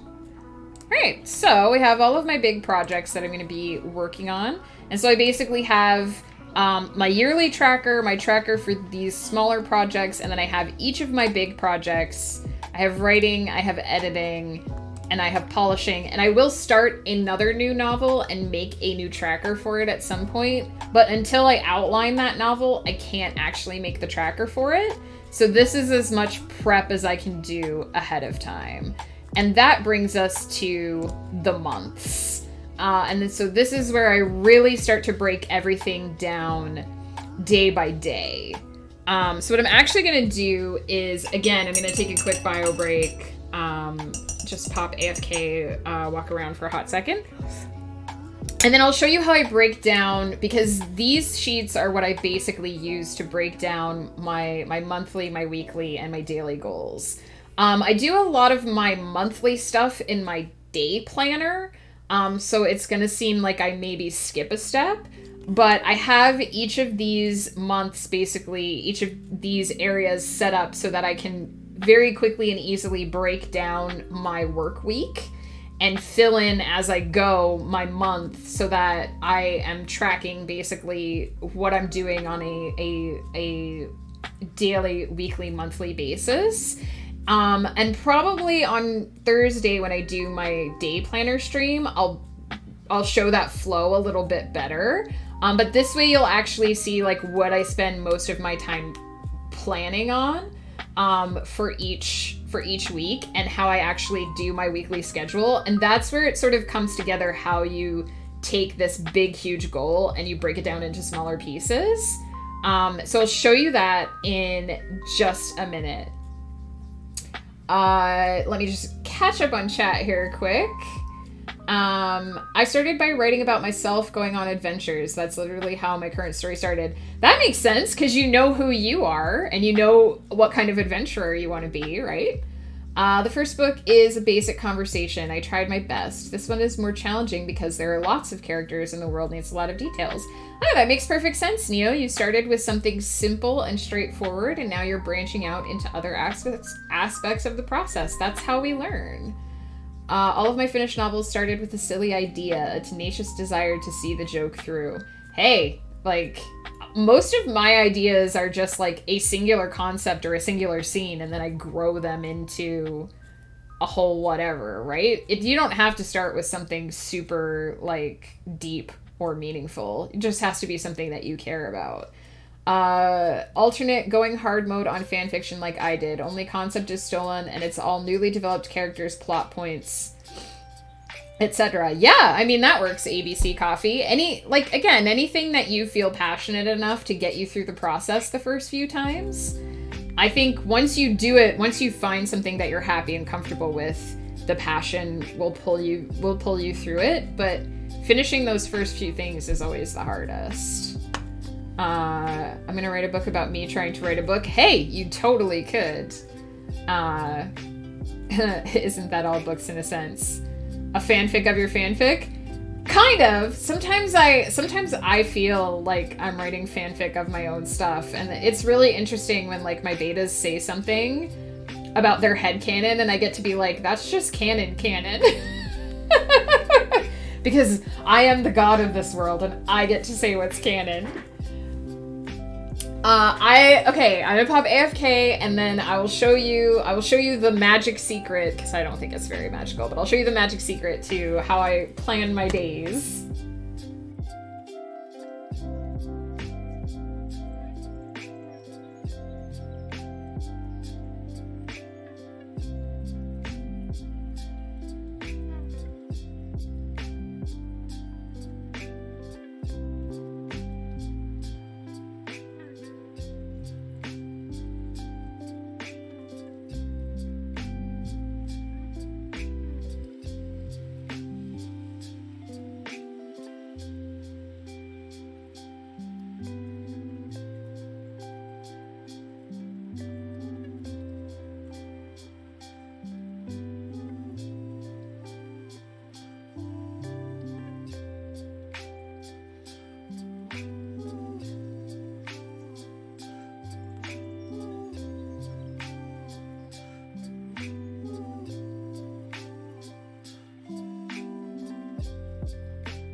I can see myself writing about me writing, describing my struggles and mistakes, but isn't that kind of a private diary? I mean, writing is deeply personal on many, many levels, anyway.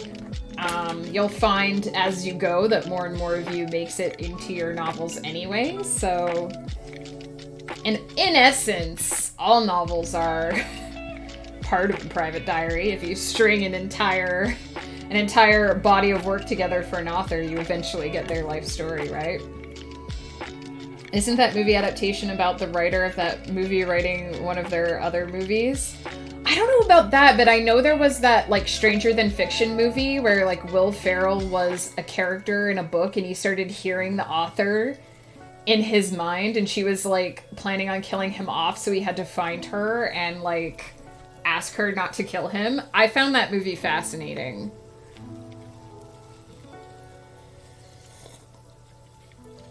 Alright, so, I'll show you how I break this down, and it can kind of work in both directions. I essentially have a so I'll show you, this was last January. I essentially have in my day planner, so I've showed you my yearly goals, and then basically what happens is I break that down by the amount of work I have to do in a month. And I break that down into my monthly goals. So you can see here, there's a page where I do my monthly goals. So this is 3 months worth of goals. And I break it down into writing goals, publishing goals, and marketing goals for each month. And essentially what I have is each day of the week, I have 3 work slots. Sometimes I don't use the 3rd work slot. What I've kind of started doing is I do 2 or 3 evening work slots, and I take the other evenings off to rest and recover.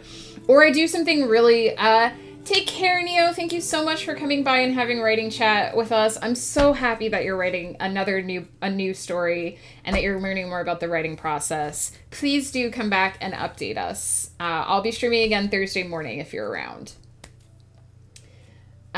So take care. But basically I break down my day into three task categories. So that's why everything here, you can see it's morning, afternoon, evening, and then if I have something going on that day, such as an appliance delivery or a special dinner or going out for a movie, I put it in this last area, right? And then this is basically everything, everything that I'm going to do for that week, that day, that month. It adds up eventually, right? So I have a general idea of, it takes me about 2 months to write a big novel and about 5 weeks to write a small novel.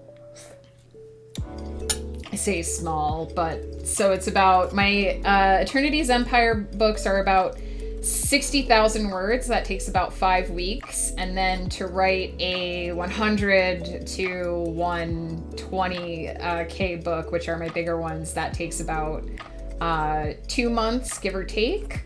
And I basically calculate it all out according to how long I think a thing will be and how much work I have to do. And I plan my yearly goals accordingly. I can do that because I know about how much I can do in a year, so I can work backwards.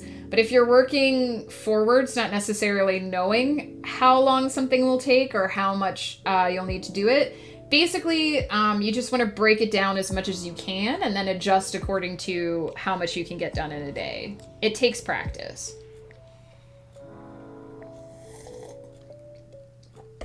I'm going to take a quick look at this. Oh, nice. So this is how Weirdwen writes up characters. I do something very similar to this, actually. I can show you one of mine. And it's basically the same. I have my my categories here. So it's like a wiki style. I have my physical description, I have personality, skills, history, and then if there's other important information that I need to know about the character, and I can update that in between. And then if my characters have special abilities, like Domran does, you can see he has skills, and then there's like a special abilities section, and it's basically the same. And that's basically how I set everything up. So setting up like a week's worth of planning would be better if you aren't sure how you best function with workflow. Yeah, so if you aren't sure how much I know how much I actually get done in a day. I know that if I say I'm gonna write a scene in the morning and a scene in the afternoon, I know that I can do that no matter how long that scene is. Or if I say I'm gonna edit a scene in the afternoon, or if I'm working with my more polished stuff, I know that sometimes I can do 2 scenes at a time worth of editing because I've been doing this long enough that I know my workflow, and I can calculate out based on my trackers, based on these, how much time I need in a week. But if you don't know that, my advice is basically we've already looked at our big goals, right? We've already looked at what our goals for the year are. And then this is how I've already broken that down, right? I've broken that goal down into scenes. Each of these represents a scene, and I know that I want to write 4 scenes in that novel every week.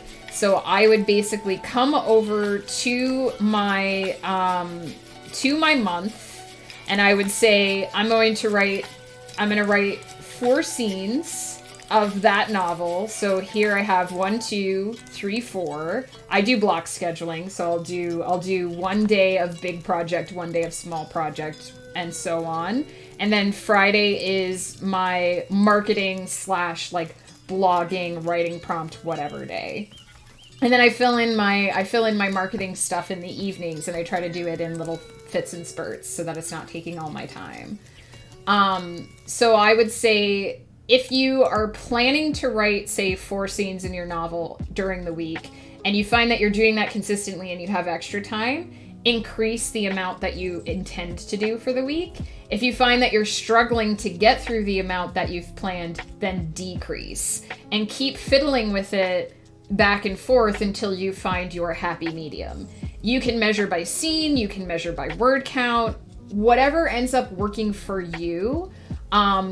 Break that down. And so I fortunately write full time, so I have the ability to say, I'm going to write for 3 hours in the morning. I'm going to write for 3 hours in the afternoon.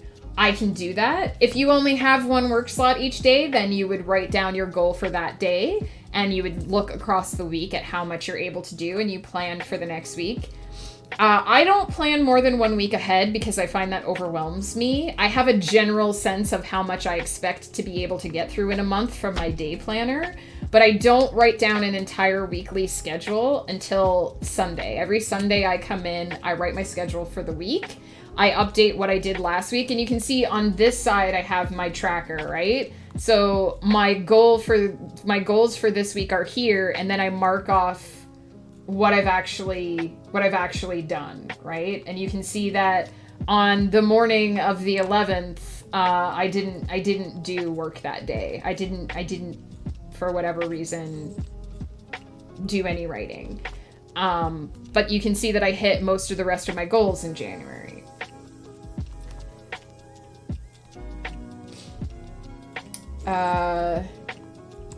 Is this the one I looked at? Oh, a production character. Oh, I see. And then this ties in with all the different links. If you're working on workflow, it's good to experiment. Find where you're comfortable. Some people are good at 10K days once a week, others at 500 words a day. Some write best between 2 to 4, others 11 to 12. Some people set aside a block of time to do anything writing related during that time, but other stuff during the rest of the day. Absolutely. Definitely experiment. Move your writing slot throughout the day. I used to do 1 scene of one project in the morning and a different scene of a different novel in the afternoon. I switched to doing full day blocks because it keeps me from switching in between mindsets during the day, and it actually makes it easier for me to stay in character or in a world and be more grounded and feel like I get things done faster. But absolutely experiment and find what works for you. This is what works for me, but it took me years of fiddling around to find what works for me. I'm mostly sharing this because if you see how somebody breaks something down, it might inspire you to try and break something down as well. My block is because I'm chronic. If that hits, it melts my week and I freeze instead of adjust. I need to learn how to just shift workflow. Tilly, I feel you because I get really rigid in trying to have a schedule and sometimes it just doesn't work. I try to bite off more than I should to compensate for loss. Absolutely. What I would say is because I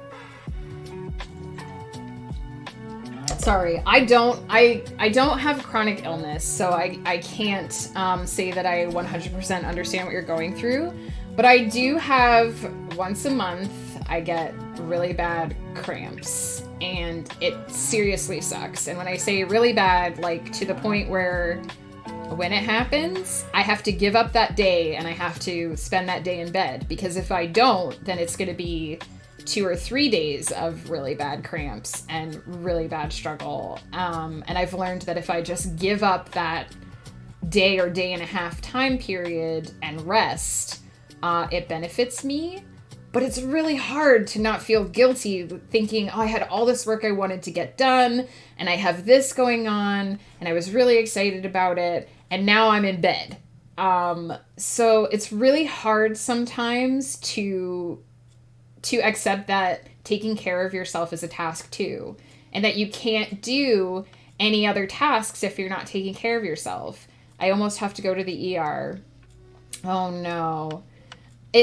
It's hard. And I imagine for me, it's something that I've struggled with and learned to work around, but I imagine for you, it's much harder because it's probably not as consistent, when it's probably a lot more random, and it's probably a lot more, like you're probably dealing with a lot more than I am. What I do on those weeks, where I can at least have a little bit of a heads up, right? I have a tracker for that as well, which tells me, hey, that thing you hate is going to happen in a week. When I'm approaching that time, or when I feel something coming on, I don't write a schedule for that week, actually. I write a list of things, a very small list of things that I want to accomplish if I can, and I fill out my schedule retroactively. I write down where I got the work done. That lets me feel more flexible if I have an idea of what I want to do, but I don't necessarily have a specific time set aside for it. It helps me keep in my mind that I have something I want to do, but it can happen whenever it happens. And sometimes that helps me. And then I can look back and say, yes, I got this done this week. I can plan for next week. So it might help if you're feeling like you have good times and you want to make a full schedule, you can do that. And if you feel like maybe I don't know what I can do in this week, just make a to-do list for that week and fill it in as you go. And honestly, if you've made a schedule for the week and you're starting to feel like it's overwhelming you, I'm not going to be able to do that. The nice thing about a digital journal is you can delete that schedule. If your schedule is stressing you out, you can delete it. You can change it in the middle of the week. You can do whatever you need to do. And this is one of the reasons why I started doing this digitally. I do use my day planner. I do write down my plans in my day planner, and sometimes I do have to go back and change it. But the nice thing about the digital journal is there's no pressure. There's no evidence if you've changed something. No one's ever going to look at that and know that you originally wanted to do something on Tuesday, but you didn't get it done until Friday. And it's this very freeing thing to have that ability to just slide things around and not have to worry about when it's actually going to happen. And so I used to do exclusively the digital, and I found that I did have some things that work better for me if I write them down by hand. So I use both now. But that's the nice thing about the digital, honestly, is you can be very flexible with that sort of thing.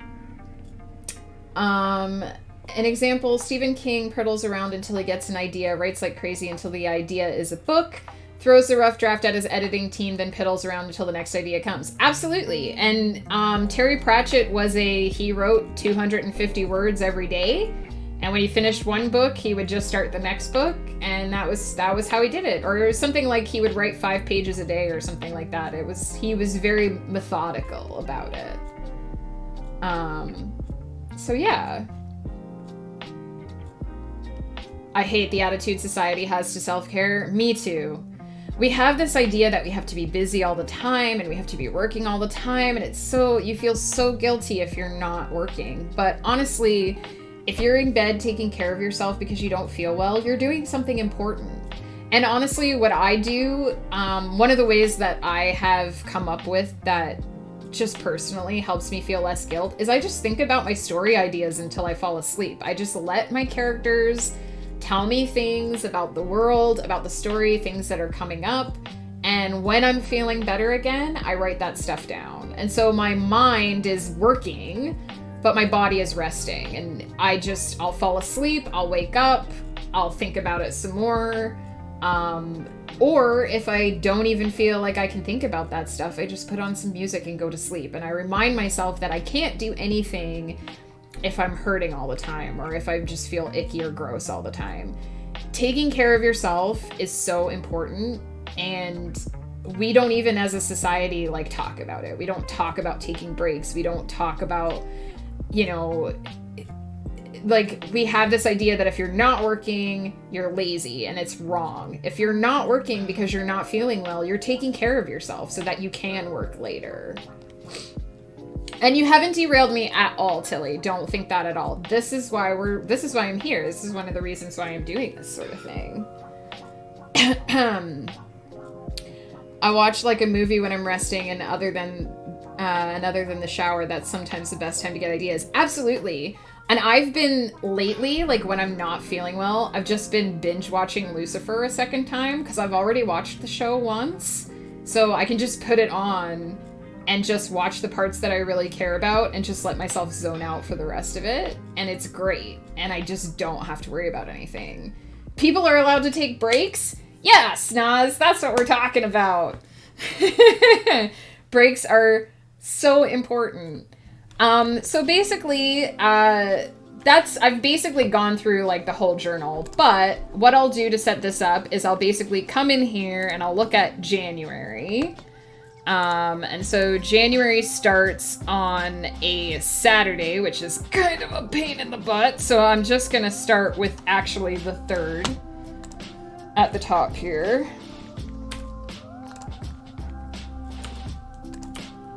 And I'm just going to fill out. Now, I do Saturday and Sunday in one. Because that way I can't plan to work on weekends, honestly. If I have it set up like this, where it's 2 days in one, I don't have room to put work slots in there, so I won't work weekends. That's one of my mental tricks for making myself do things during the week. An option writers have is laying there and imagining scenes and working on ideas mentally. Exactly, Wordwin. And I try to take advantage of that when I'm not feeling well. And if I don't even feel that well, then, like I said, I just sleep.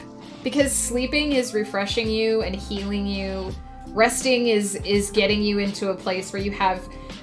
Creative stuff takes energy. And if you don't have energy, you can't spend energy. So it's so, so, so important to recharge, to rest when you need it. Obey your body first and foremost. If your body is telling you, I can't do this right now, then don't do it right now. Rest and do it later.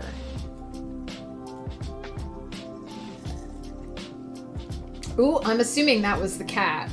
The cat interrupting.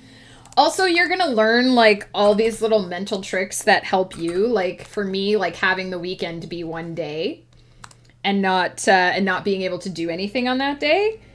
That's just a little mental trick that works for me. I'm gonna check the calendar and make sure I'm actually, yeah, it's 18th.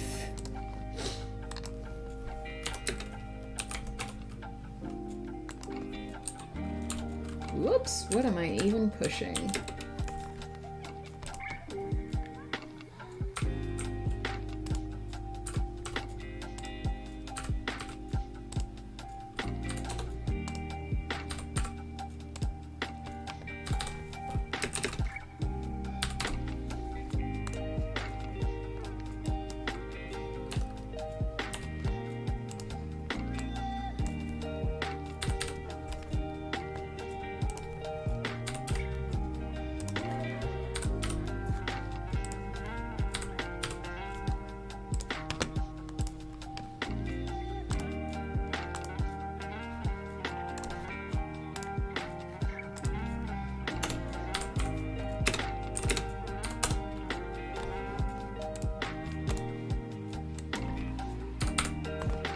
Here we go. And then I'm going to just delete these because we don't need them.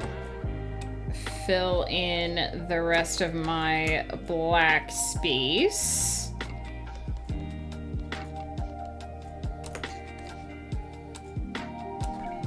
need this one as well. because I like to just have a solid black background there. Then I delete these, and I used to do quotes in here every month, but I've kind of stopped doing that because it just, it was stressing me out. Anything that you do that stresses you out and doesn't actually help you accomplish anything, don't do it anymore. Just stop doing it.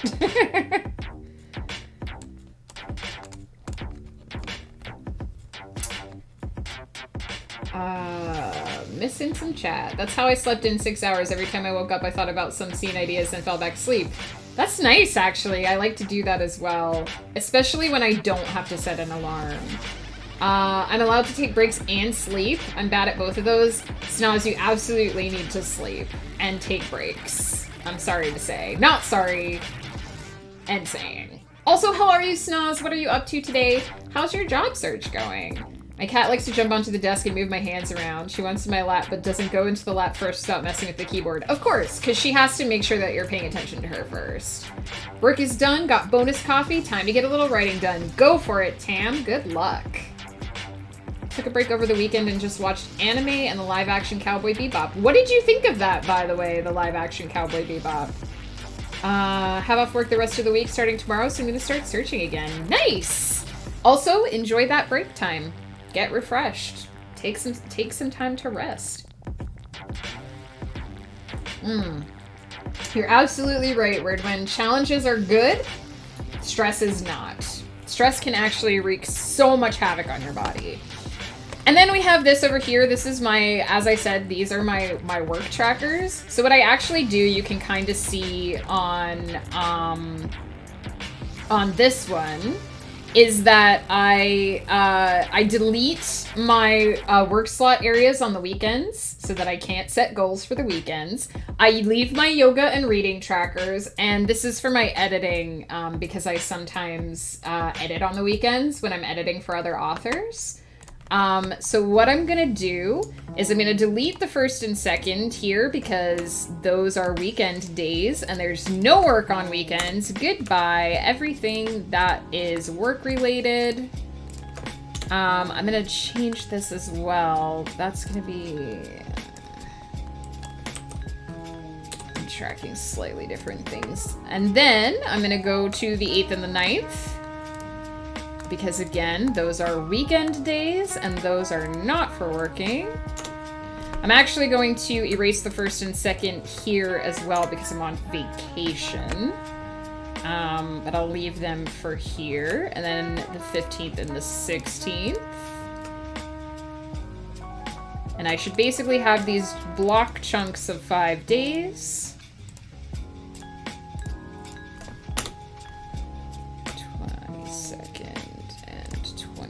23rd.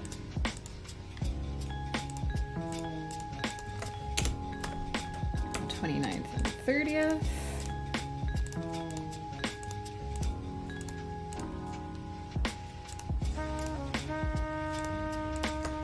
There we go. And then this is January.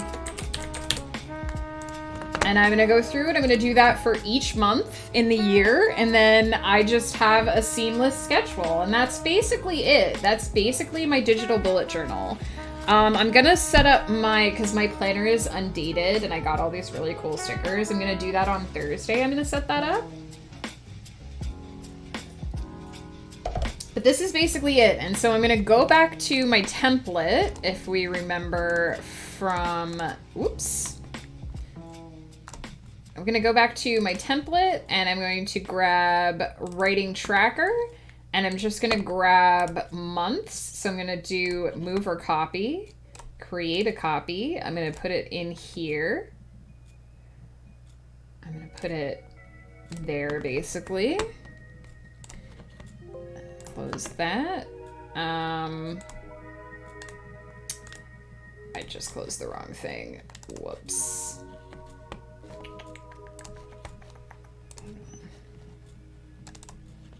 What did I not save? I didn't save moving the thing over. That's fine. Move or copy. Create a copy. forgot that it snaps to the thing that you actually put it in. We're gonna move this here. We're going to swippy swap this. And I'm just gonna make a bunch of copies of this. Create a copy. So we have, I always spell February wrong. FBRU. That should be right.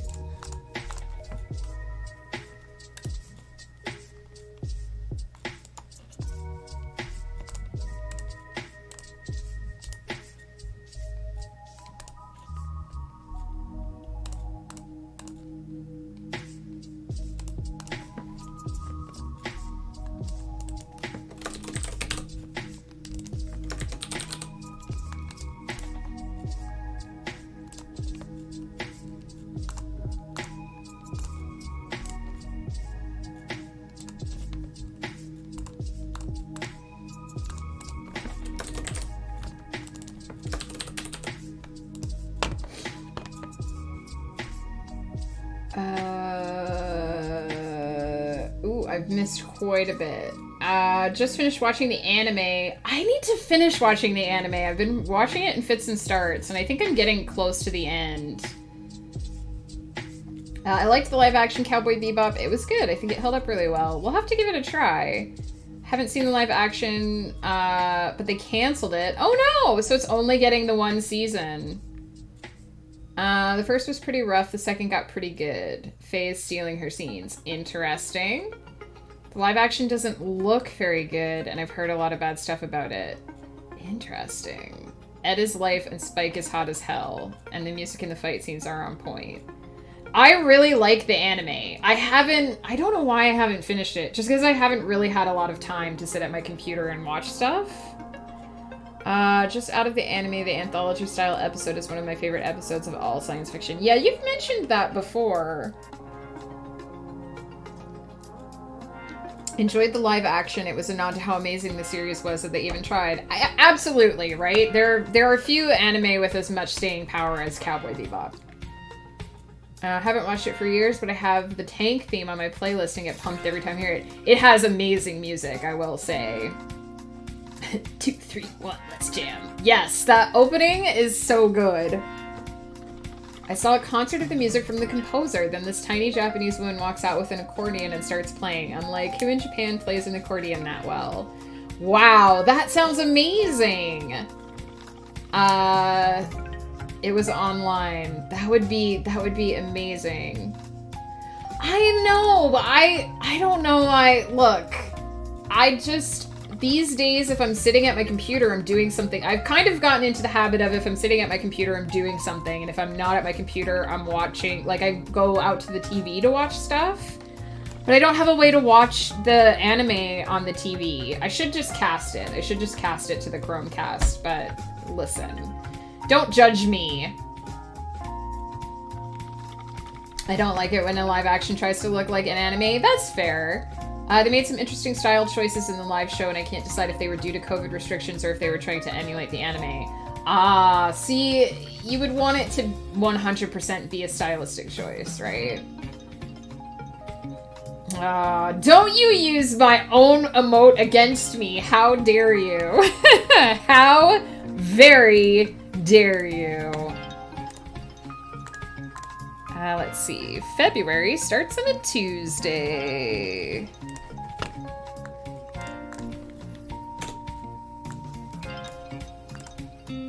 Oops.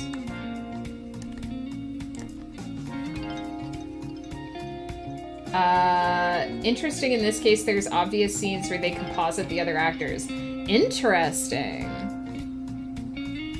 In 30 minutes, I'm phoning some parents to talk about tutoring their kid. So that's what you're doing today. How was your pizza, by the way?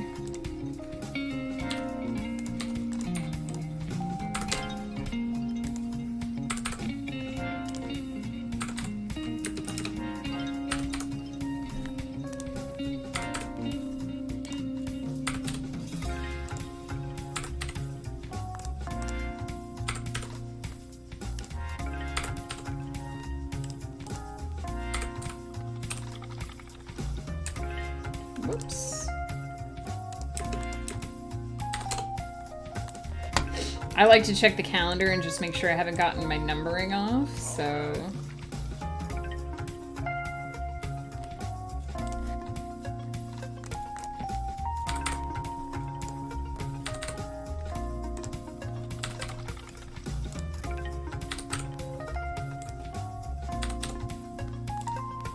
Also, confession, I don't always know how many days are in each month. February's easy, but...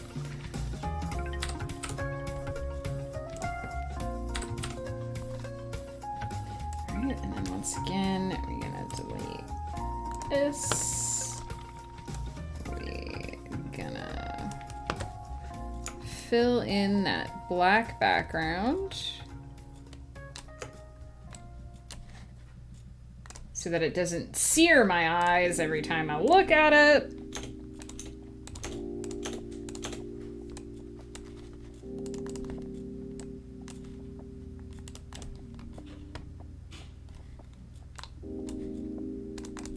Oh, I missed a spot.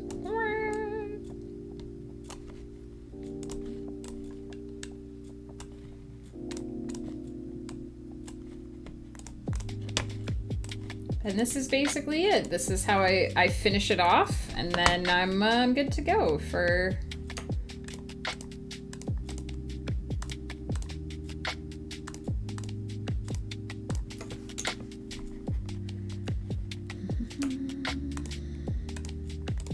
Good to go for the year.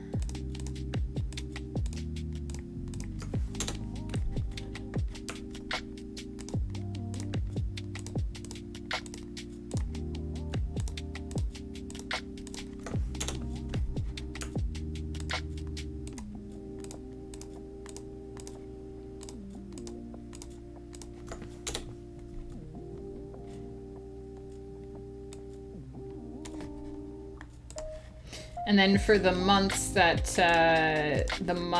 don't have, just delete the excess at the bottom here, so I don't have excess days.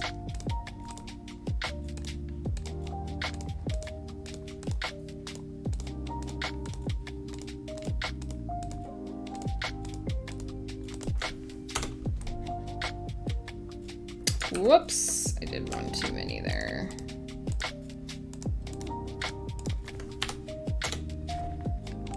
And then we'll make these black, and there we go.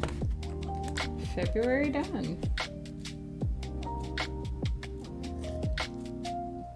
Delicious, delicious pizza. I really like what they did with the hand-to-hand combat. It really showcased Spike's style. That, I think, would be the main reason to watch the live action, would be to see what they do with the fight scenes. The fights were well choreographed. Camera angles weren't always captured well, but the choreography was well done. That's good. That means that they really spent time on making that work.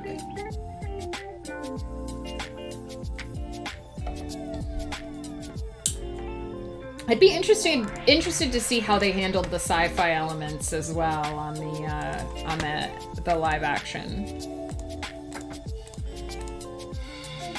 March also starts on a Tuesday.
Hang on. I was looking at the wrong month.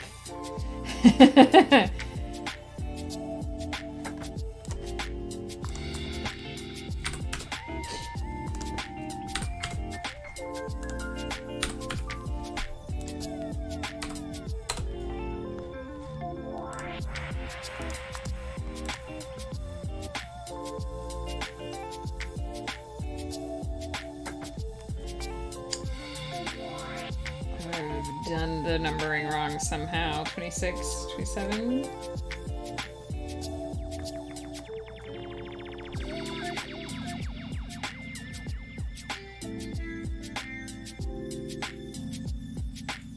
Ah, okay, here we go. 19, 20. This is why you check. Otherwise, you get to the month and you're like, wait a minute, this doesn't work. And this should be 21st.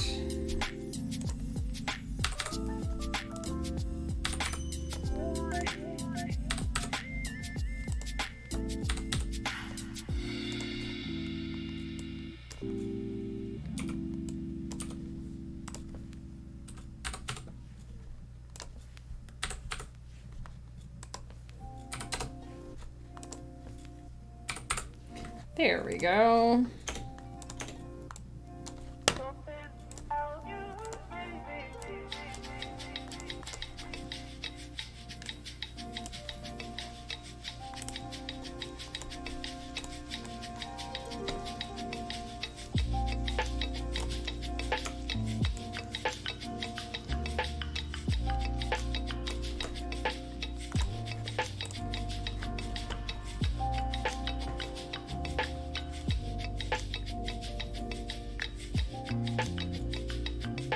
Sorry, I hope this isn't the boring part of the stream, but it's so relaxing for me to do this.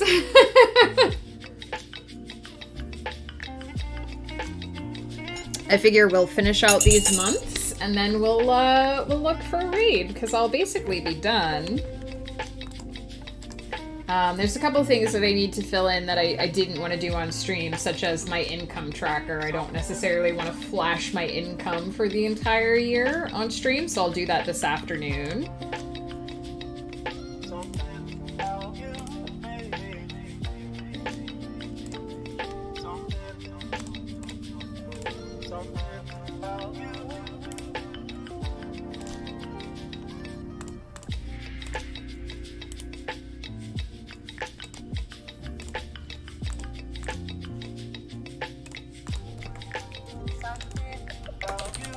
Shiraz, hello! Flash it? No, I'm not going to show you my income for the year. How are you, Shiraz? What are you up to?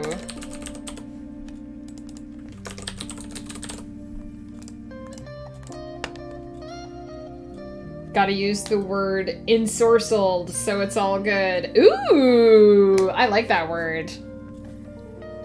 Just lurking. I know you, Shiraz. Unless there's a reason to sass me, you won't come out of lurk mode.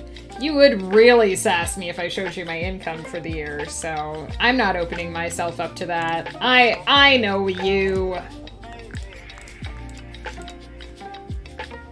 April starts on a Friday.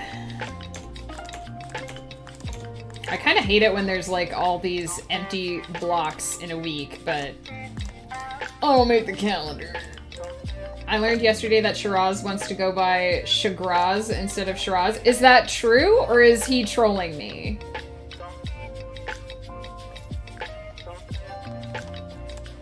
If Shiraz wants to be called Shograz, then I will do so. Shagraz.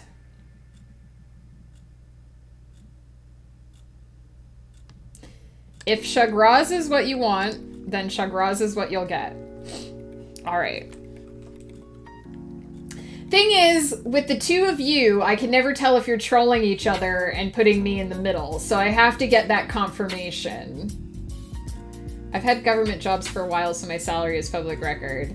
Yeah, I'll be honest, I don't make that much off of my writing. I'm trying, but, I definitely don't think I'm in flash my income to other people numbers territory, so, yeah.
What the heck?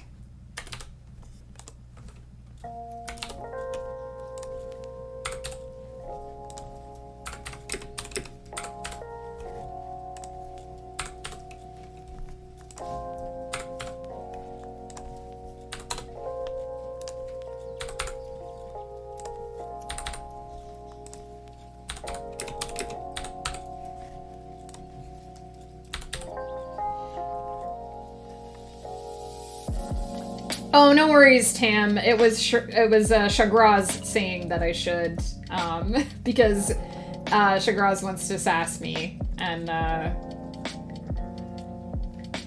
I just don't think it's worth the memes. I'm working on changing. It's hard chance to make because I trained myself to not pronounce your name the way it looks.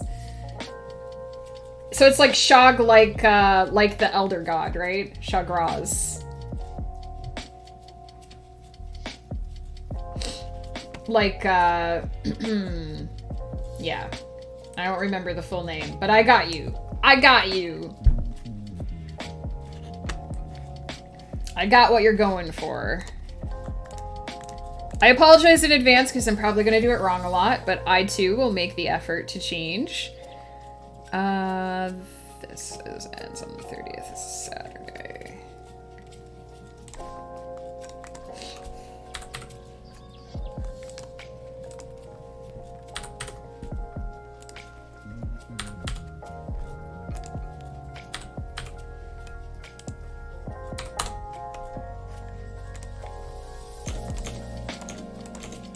Oh yeah, I just delete those. Lol.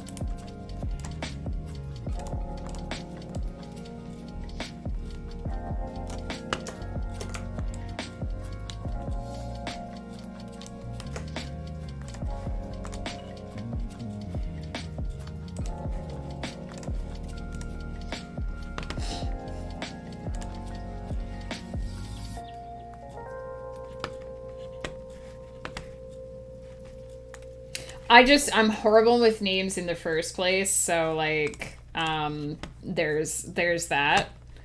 So I always just, in general, in all honesty, I just apologize to people for saying their name wrong and tell them to correct me because I know it's gonna take me some time to get it right. So that goes for anyone who's lurking in chat. If I ever say your name wrong, please do correct me because I want to do it right. I'm just horrible with remembering, like, names. And honestly, a lot of times I just recognize people by looking at, like, my Twitch friends, I recognize them by looking at their name written out in the chat and the color that they've chosen and just the way their name looks. So, in all seriousness, if I'm saying it wrong, just give me that gentle poke.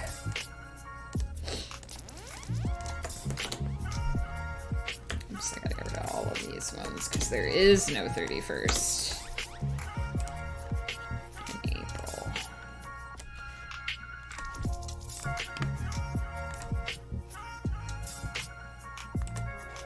So does that mean that May starts on a Monday? Because that's my dream. I love it when a month starts right at the beginning of... Oh. It starts on a Sunday. Well, but I'm just gonna do this because I don't want to have a full empty week. So we'll just start on the 2nd. I'm very particular about how space in my spreadsheets looks. It doesn't bother me if you mess it up or anything, so don't feel bad. Well, that's good to know. But again, like, we like to make sure that we're addressing people the way they want to be addressed. I mean, Bo changed their name, and it took a while for us to get used to. I still sometimes accidentally call Bo Brucey, but I'm getting much better at it.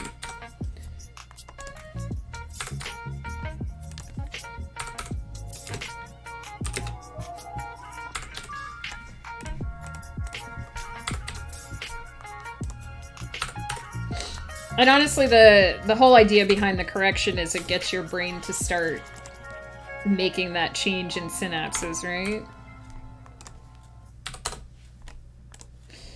Man, when I change character names, that's always fun.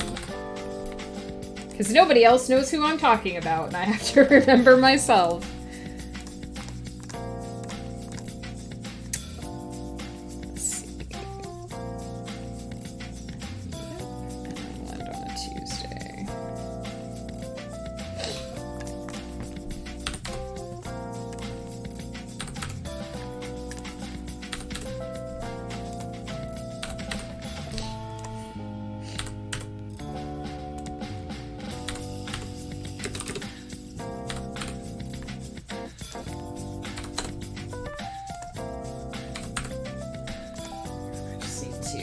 Sniffly again, you guys. I apologize. Shiraz, are you on Christmas break? Are you off work for a little while? I think I said it wrong already. Shagraz. Are you working still?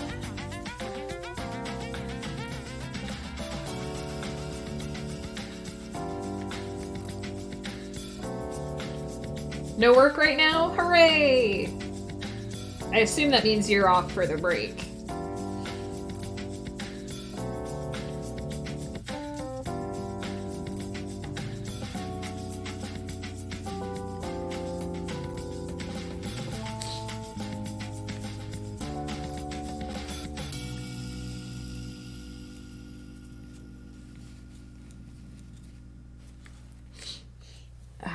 It's very snowy here lately, so I've been very sniffly as a result.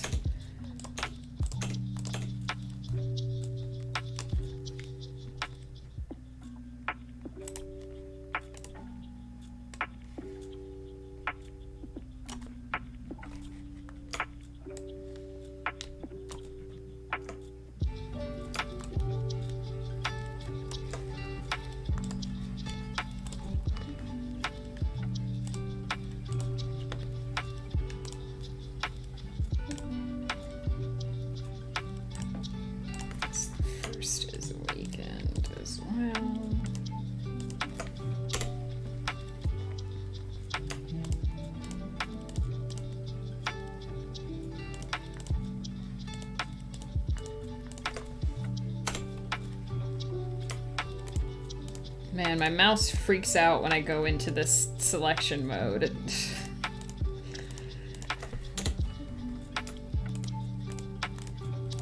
I don't know if you can tell on stream, but it's like rapid flashing.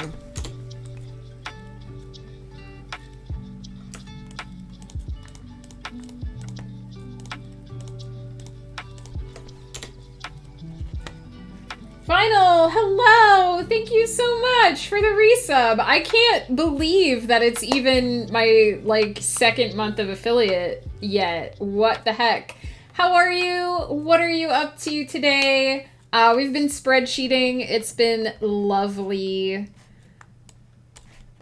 As you can see, we're basically just making a calendar here that I can use to fill in my schedule for the coming year.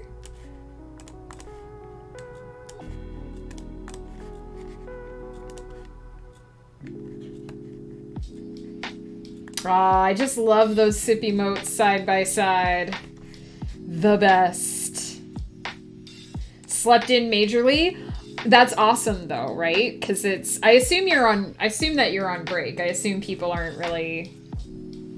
It was wonderful. Yes. I had one of those days yesterday where I woke up and I was like, I don't have anything to do. And I just kept rolling over and going back to sleep and just laying there. And it was so great. It's like my favorite thing when I get to do that.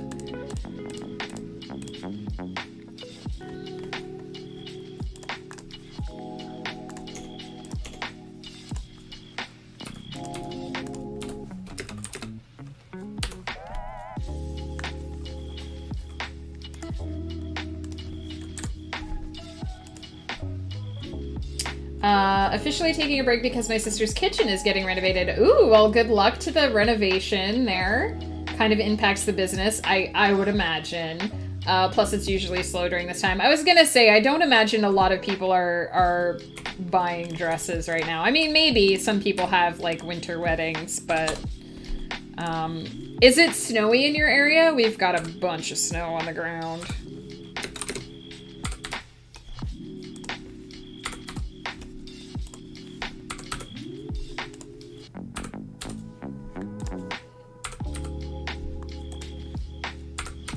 And of course it was the day the dishwasher came that it did all the snowing, so I had to go out and do the world's worst 5-minute shovel job.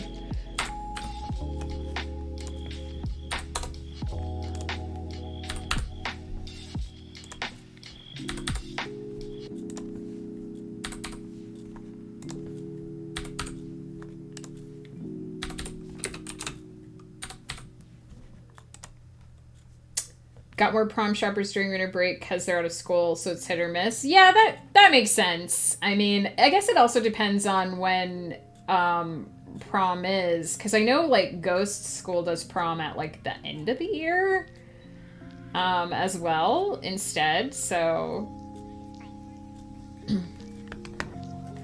Although I feel like Ghost School does prom weirdly, but... because it's, like, part of their grad? Is my understanding of it. Alright. So that's on a Thursday.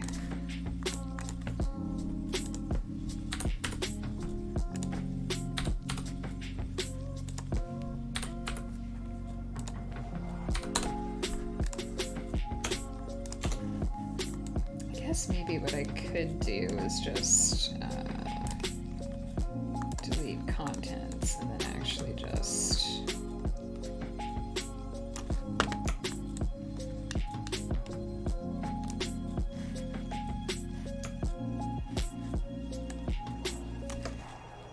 do that. It might be a little bit ever so slightly easier. Keeps grad ceremony short. I guess that makes sense.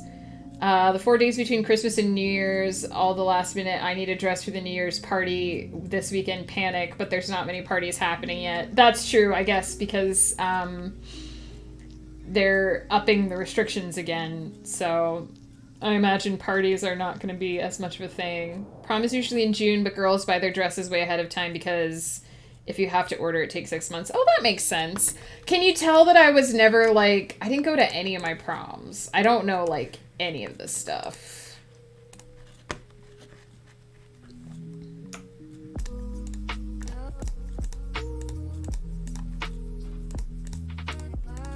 I would probably be surprised what people buy dresses for, though, because, like, if I'm going to a party, it's like, oh, what do I have in my closet that I can wear that's comfortable but also will meet the, like, dress standards for this occasion? I very rarely buy something new unless my mother-in-law is like, you need something new for this. And I'm like, all right, great. I don't want something new, but I guess I'll get something new.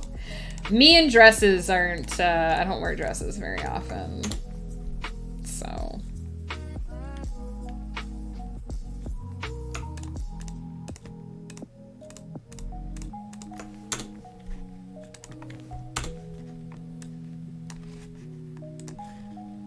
I bought my grad dress at Le Chateau a couple weeks before grad.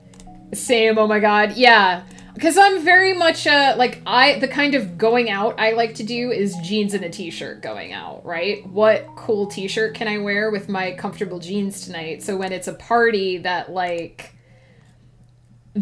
need to actually wear a thing for the party, I'm just like, do I have clothing that will fit this dress code? I have this really nice pair of pants that I bought for a wedding one time that is great for company Christmas parties, I'm just gonna say. And then it's like, what nice shirt can I put on this year? Le Chateau being a store that sounds much fancier than it is. I feel like, see, Flutter's the kind of person who dresses up for fashion and, like, wants to look really good and stylish, and I'm the sort of person who dresses up for...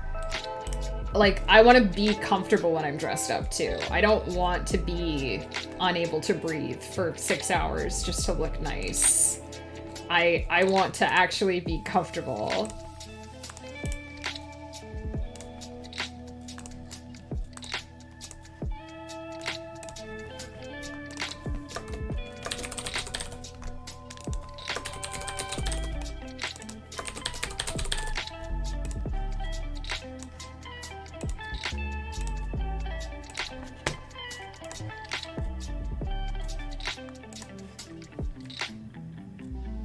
These days going out equals let me find a stream. Yeah, we've done a lot of digital hangouts.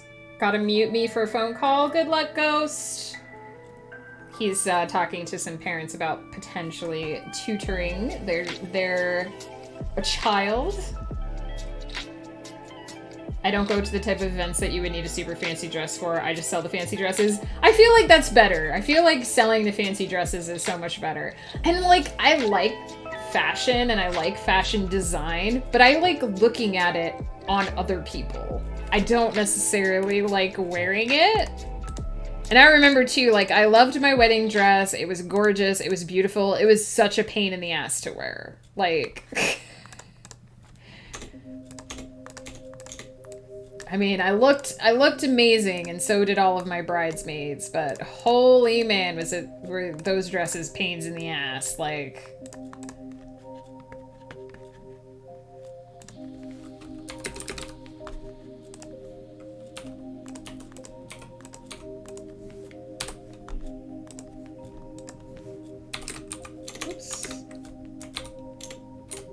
Whoops, the 190th of July. That was last year, man. Whoops.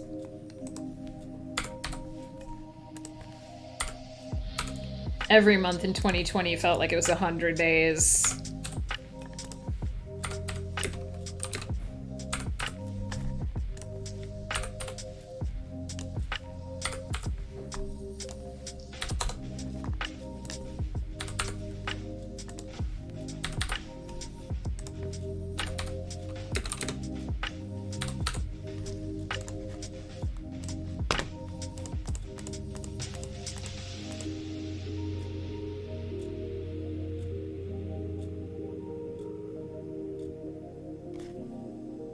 Ooh. August starts on a Monday. Look at that. It's my dream.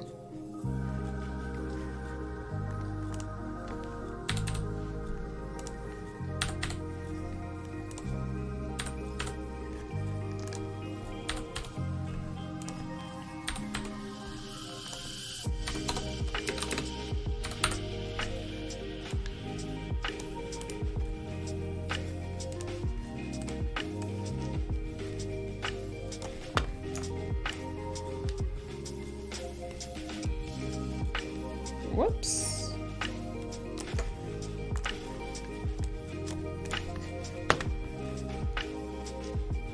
June 2023. 2020 was such a weird year because it felt both too slow and too fast. I know. In some ways, I'm not over 2020 yet. My brain is still back at the beginning of the pandemic trying to catch up to what has even happened. Friends of ours had a destination wedding in Mexico, and the wedding film was titled... Oh, there we go, June 23rd. That's hilarious. I always did like dressing my friends up in outfits from their closets. Sometimes I feel like you only like me for my closet. Why would you say that? I would be happy to have someone else dress me up, but yeah, I love the idea. Like, I love coming up with outfits for my characters. My character Rose has an entire fashion board on Pinterest with like earrings and hairstyles and like necklaces and dresses, but like, I'm just not that person IRL. I just am not.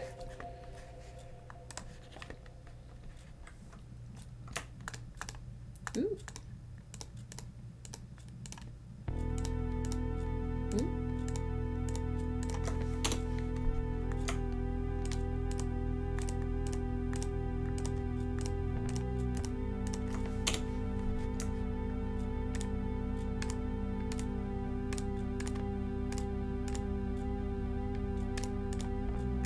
weird song is this? It sounds like melting.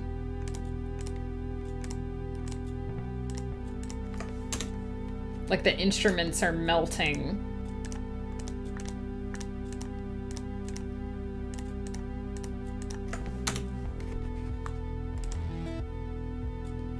Have to solve tonight's what's for dinner riddle. Thanks for stream. Take care, Tam. Thank you for dropping by. Good luck deciding what's for dinner. We're having leftovers tonight. My favorite thing. Because all I have to do is throw it in the microwave.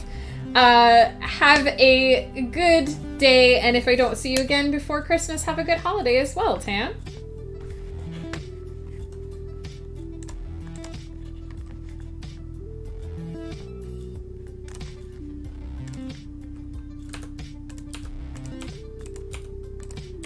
I just love that synergy of the first day being at the first part of the calendar.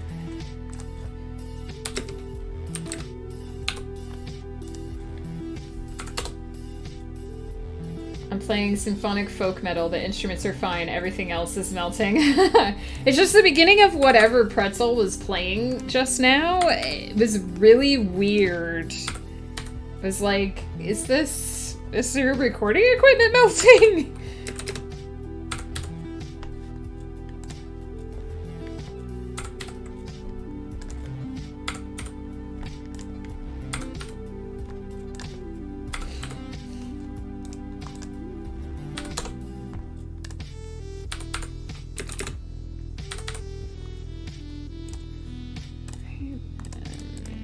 Rapid scroll through the year here. Ends on a Wednesday.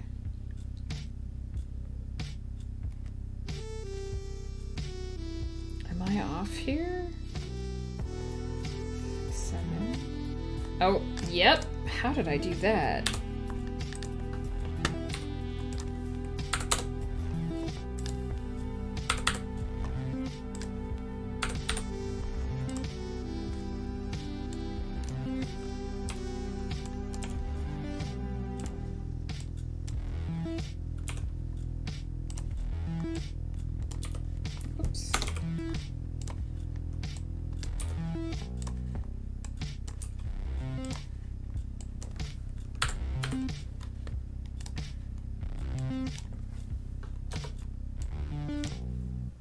Just a simple thing, writing in numbers, but then you go too fast.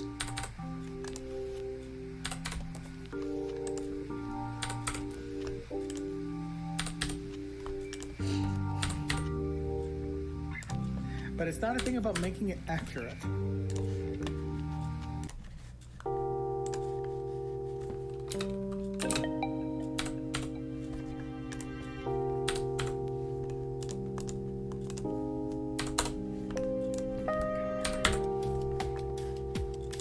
That looks right. Yes.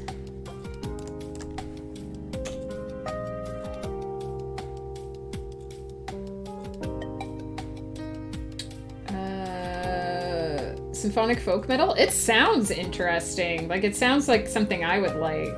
Very melodic, very metal, lots of loud singing, sometimes screeching, then random operatic singing.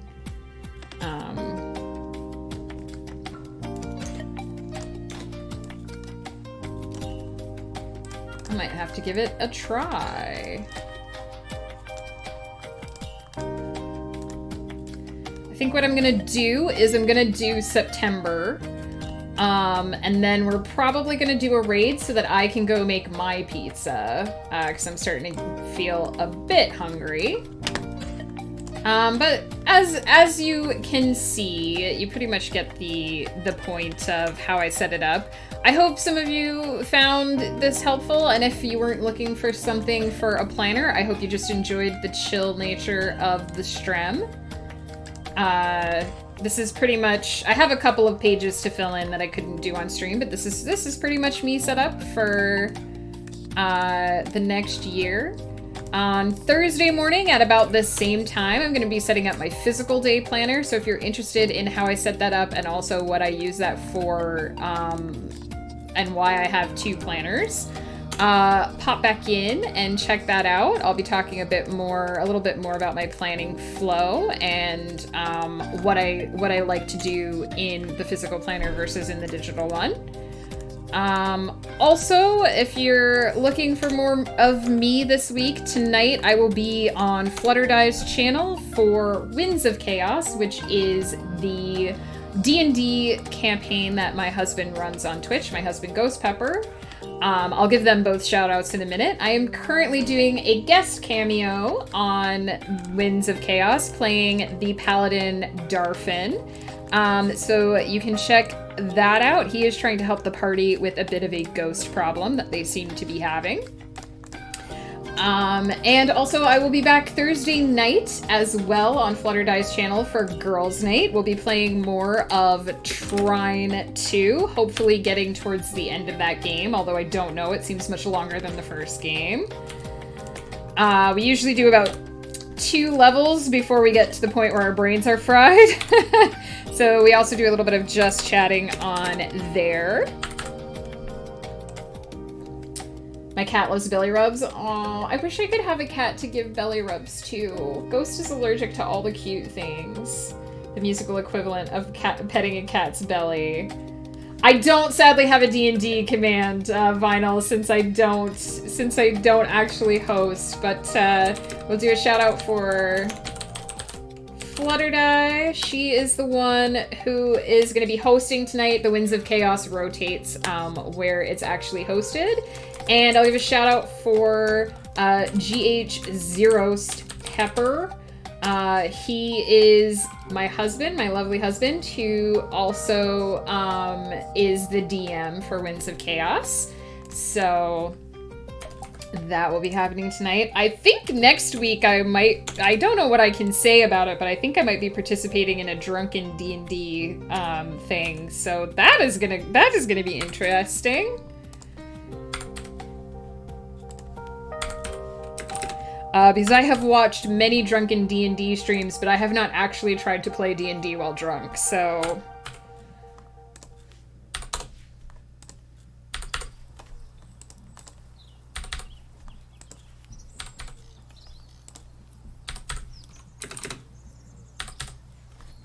Let's make sure I'm still on track for September and didn't mess it up like I did with August. Yes. And it ends on a Friday.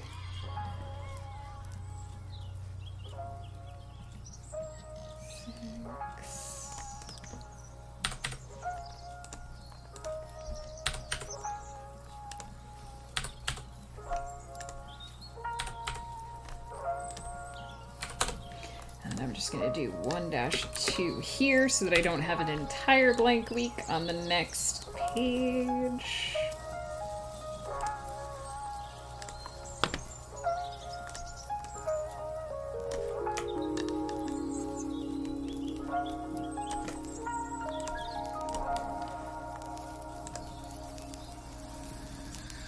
That will be fun. Yeah, I'm looking forward to it. I have really no idea what to expect. And also, I'm not sure how much I can say about it right now. Because I just kind of got invited to it like the other day. So, yeah, I actually spent yesterday baking cookies. I baked 3 different kinds of cookies. I have 2 more types of cookies that I want to do. I think I might try them Wednesday. One of them is highly experimental because I didn't make them last year, so I don't really know what I'm doing. And I've been working on my puzzle, that Ursula puzzle that I bought. I've gotten a significant chunk of one side of the puzzle together, but there are like 4 different Ursulas, and I have yet to start putting them together, so I imagine that's going to be when it starts to get super challenging. So I've mostly been putting frames together, so that I know where the different, like, things fit in, and as soon as I get to the point where I don't have convenient edges, which is where I'm coming up to, I feel like progress is gonna slow considerably. I've been posting in the Discord, as I get that done, so if you're interested in how my puzzle is going, you can check it out on there. I'm actually gonna go see who we can raid for the day so that I can go get some pizza. Let's see. I noticed that Weird One is streaming, so we could drop in there. I always say her name wrong. I think it's Maiga Vidal. I've said it horribly wrong. She's streaming as well. We could drop in there. Let's see if Kahuna's actually on. He usually runs sprints AFK. Or, depending on who's lurking in chat and what you want, we also have J Chili streaming. Five Nights at Freddy's. I'm not a fan, but J Chili just organized this massive, massive charity stream that we all participated in on this past Saturday, and we raised over $3,000 for the Trevor Project. It was amazing. We could drop in on him as a thank you as well. But we could drop in on Maiga because she's pretty awesome. It looks like she's working on the path to partner as well. And she's doing her tarot reading for the day. It was amazing. It was an absolutely amazing experience. I can't stress enough. Everyone, all the team captains were amazing. It was absolutely spectacular.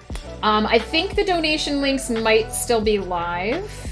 I can actually go grab that from my Twitter quick if anyone wants to take a look at that. But it was amazing. There were so many awesome prizes. It was just amazing to be able to participate in that with everybody. Where is the actual link to that?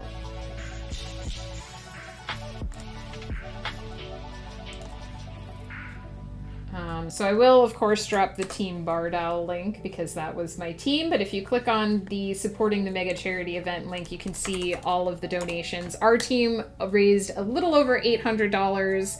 It was absolutely fantastic. Just playing Stream Raiders and playing music. All right, so we'll drop in on Maiga and say hi to her. I apologize because I'm probably saying her name horribly wrong, but I remember she said it was like, oh my god, so I'm trying to say it right. To everybody who dropped by today, thank you so much. I really appreciate it. I hope that you got something out of watching me do these spreadsheets.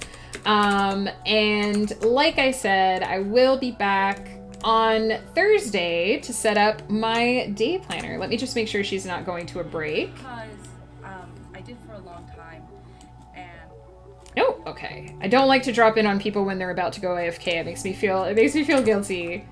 If you are around this week, please drop by and say hi. If not, have a wonderful holiday. Thank you so much for dropping by and hanging out with me today. And I hope that you all take care and just rest and celebrate and enjoy this season. My right tip for the day is lots of people struggle with keeping themselves accountable to their goals and achievements.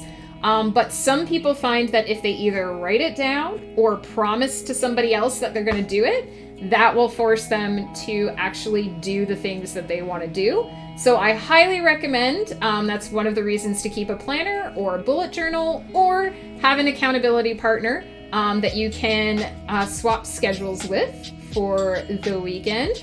Thank you, Vinyl, for dropping that Striker raid. If you've got the emotes, please feel free to use them. Otherwise, feel free to use any emotes that make you happy. Take care, my friends. I hope that as you wrap up this year, you have a fantastic time, and I hope that you're able to set those goals for next year and achieve them. Love you all. Bye.